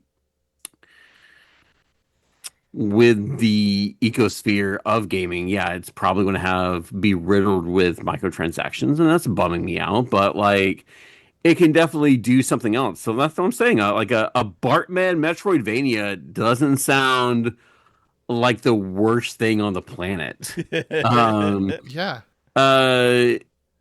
Yeah, even if it's just something new to the game. But yeah, should they remake again like the beat 'em up? I'm there. I'll be there first day, because it's perfect. It's an easy sort of escape and easy enough game to play where you're not frustrating or anything like that. And that's kind of, I feel like this game is, for a lack of a better term, mindless. And sometimes that's okay. I feel that's okay sometimes. To where like, okay, I'm gonna have Comic Book Guy do this, I'm gonna have Bumblebee Man do that, I'm gonna have Hank Scorpio do this. I'll see you guys later. Yeah. Right. Yeah, I think that's a really important, like, as someone who has to escape to those types of things a lot more and more, it's a really important thing to sort of have access to. And yeah, I mean, I think that I'm kind of like you, Derek. I mean, it's hard for me to even have like final thoughts on this game because it's not something that I really played a lot of. But one thing I will note is that this game, I think I have come like around on a lot more than I thought, like especially when we first started doing the podcast. Sure. I kind of expected to come at this like very cynically, right? Of just like, and we did talk very cynically about this because we talked a lot about the microtransactions and stuff like that. But one of the things that really stood out to me as I was like doing research on this game and like where it's at now and what it's been was just like how much people talked about like what this game meant to them. And I think that makes sense because like there is like we didn't talk a ton about this, but there is a creativity in like how you make your Springfield. And it's sort of like a unique and unlike any other Simpsons game that we've had that like gives you that level of creativity, with the exception of Simpsons Cartoon Studio. That's sort of like its own thing that allows a little bit of creativity, but that still wasn't really like as much freedom, I think, as this. Yeah. But outside of that, I think what put this over the top is something that we didn't spend too much time talking about, but really seems to have had a lasting impact on a lot of people, which was being able to see what your friends and your family were doing. And any time I was like looking up comments and stuff like that about this game, time and time again, the thing that would constantly come up, the thing that I would notice the most was seeing comments like this. So this was a YouTube comment on a retrospective video on the game. And I won't say the person's username, but I'll link to the YouTube video, but it's fine. It's all, on YouTube anyway. But the person said, I had a friend who died and I would visit her town. I got really emotional when I realized I would no longer be able to visit her town. Aww. Yeah. There's also this comment. My dad used to play this in Clash on his iPad all the time about 10 years ago now. His town was huge and he put so much time into it. He used to let me click the buttons to build the buildings and send characters on missions. R.I.P. Dad. Loved playing this with you. Oh, and then there was this Reddit post where someone said, I started playing because of my wife. She passed in 2019 and I used to visit her Springfield and reminisce. If it wasn't for her, I probably wouldn't still be playing Tapped Out, but I am so far up now, it's rather pointless. However, I will miss Tapped Out and I will be sad that I can't visit her Springfield because she was very creative. That part is the saddest. And then the last one was when Project Springfield, I mean, and there's so many of these out there. Like you'll find these all over the place when it was announced that the game was shutting down. The last one, and this was when Project Springfield happened. This is on a Reddit post where they were announcing it. Someone said 6 months ago from this recording, just wanted to say I found this last night and I told my son about it today. You've absolutely made his day, week, month. He's autistic and is a Simpsons superfan. He loved Tapped Out so much he couldn't stop crying when it was taken offline, so this means a lot to him. Thank you, everyone involved in making this happen. Little things like this can mean a lot to people. I think it's the thing that really, I think what stands out to me about all of these things is the fact that like to have something for that wide a span of time, it's obviously going to affect people very deeply in a unique way that's different from a traditional video game. And that also means that the fact that like this game, ending its live service, which like is naturally going to happen with any game like this. That's not a surprise. But the fact that means that your stuff theoretically just disappears. Yeah. Obviously there's projects to save them, but the fact that like fans have to take it upon themselves and spend their own time to preserve this for other people just out of the kindness of their own hearts, honestly, like that feels really fucked up to me. That it's just like, well, these people have invested so much time and money and emotional had such an emotional investment in it, and you're just like taking it, like stopping service of like a physical game that you have. You can still play that physical game even if there's not updates or DLC being added to it. The fact that you can have games like this where it's sort of like, sorry, it's just vanished from existence, peace out, bye, like that that does really suck and like feels really unique to this type of game.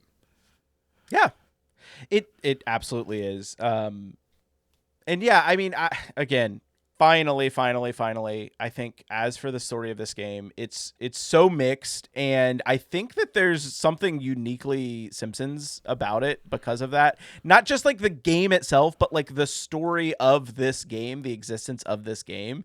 Like it feels so weirdly connected to like what The Simpsons is and has become, right? Like it's a freemium game that was designed by EA. It's face of capitalism ruining gaming to extract money from users, but it's one of the most beloved games in the Simpsons canon amongst the people who played it. Like so many people, it meant so much to so many people, and they're still in like a lot of them are still enjoying playing it. And I think it's very fortunate, like you were mentioning, Derek, that Project Springfield exists and they've done this amazing work saving it.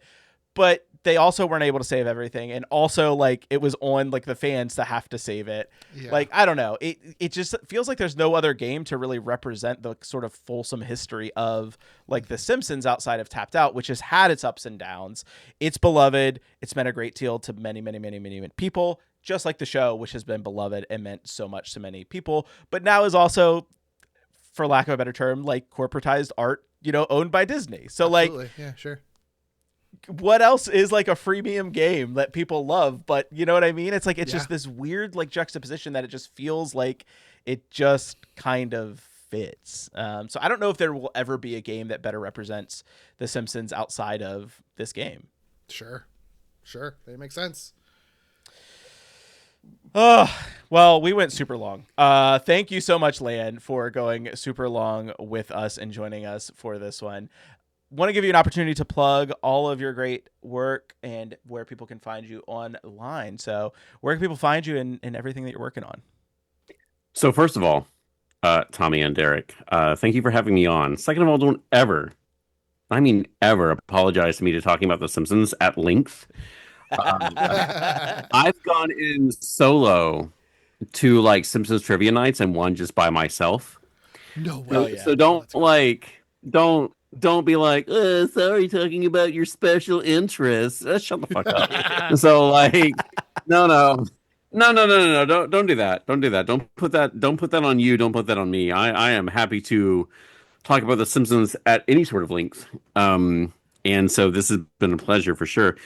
So if you haven't caught that for the last, how long have we been recording? 4 days. So if you haven't caught it in the last 4 days, my name is Lan Pitts. I'm a comic writer and a pop culture expert and writer as well. I've been in media for 20 years. You can find me pretty much anywhere you look up Lan Pitts. I'm Lan Pitts on Blue Sky, Lan Pitts on Instagram. I don't use the Nazi machine anymore because why would I? And it bumps me out because I know I left a lot of things behind, but I mean...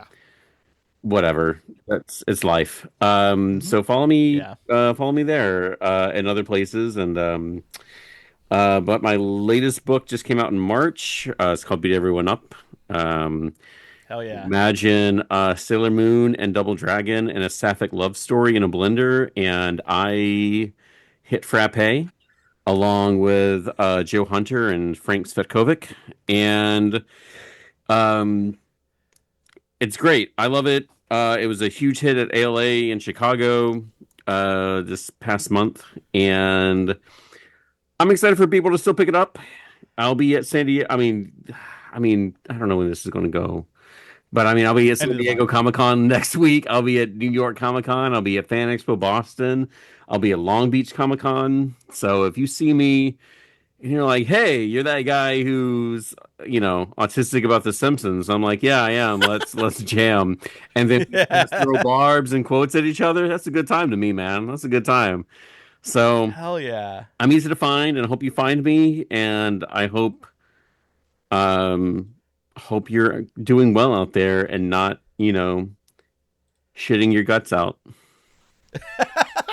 I hope that generally all the time anyway. And we will have a link, obviously, to follow you and a link to pick up Beat Everyone Up wherever you want to pick that up. And yeah, be sure to go say hi. And I don't know, then escape and go behind, do a Simpsons meme into a bush. I don't know. I'm delirious and trying to figure out how to end and transition, and I'm losing it. So, but seriously, thank you. This was so much fun, and I was so happy to talk with you about this game. All right. Smell you later. Smell you later. And of course, for Derek and I, if you want to keep playing along with us, you can't. This is it. But not for us. We got some other stuff on the horizon, so stay tuned for that. We got some bonus episodes, some other stuff like that we're going to keep talking about, even though this is the last licensed Simpsons title with The Simpsons in the name. I can't stress that enough because there is LEGO Dimensions, and Fortnite will probably come back around again at some point. Yeah. It's always, all that stuff is going to keep happening. This is it right now. This isn't the series finale, but this is the end of an era. The end of an era. But of course, if our ideas are intriguing to you and you wish to subscribe to our newsletter, be sure to follow us on Instagram. We are Simpsons Gaming Pod. You can also email us questions, corrections, or just Simpsons quotes you really like at simpsonsgaming@gmail.com. And you can also follow us each individually. Derek, where can folks find you and listen to all of your great stuff? Yeah, you can find me most places at Derek B. Gale. You can find my writing on Pop Heist and Kaiju United. My other podcasts include Gimmicks, where we talk about high concept and structure breaking episodes of TV.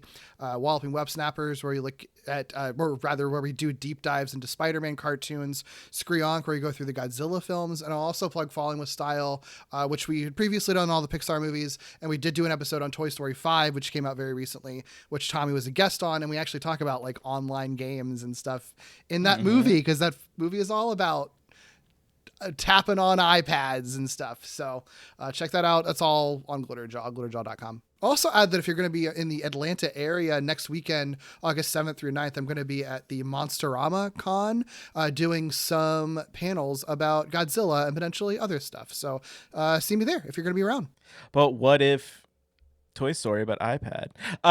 As for me, I am at Awkward Comma. You can check out my other show. It is currently on hiatus right now. Distant Echoes, a Star Wars podcast where my partner Cass and I watch each episode of every Star Wars TV series ever made in whatever order we please. But we have some great back episodes, including the most recent Maul Shadow Lord. I also have a new series that is coming out later this year with our pal Russ from Kaiju Comicast. It is Crash Bandicast, where we're playing through the Crash Bandicoot games for the 30th anniversary. And I just released I was just hosting a brand new episode of a brand new show on Glitterjaw Presents called Friends of Glitterjaw, where I interviewed my very good pal Stick Braxton about his poetry collection, his poetic companion to Samurai Champloo. So please go check that out. This podcast, as well as the other podcasts we just mentioned, are all proud members of the Glitterjaw Podcast Collective. If you're looking for other queer media podcasts, you can check out the full roster of Glitterjaw shows at glitterjaw.com. Our incredible theme music was recorded by the band whose name you'd love to touch, but you mustn't touch. That's right. It was Max Power. A few of those dudes are now in a Taylor Swift cover band called Taylor's Version. You'll give them a follow. They are Taylor's Version VA on social. And remember, as always, tell your parents to listen to Lee Carvallo's Potting Challenge. And oh no, service has ended. We have been disconnected. Our podcast has been deleted from your phone. You will never be able to listen to this podcast ever again, so go to hell. Go to hell, everyone.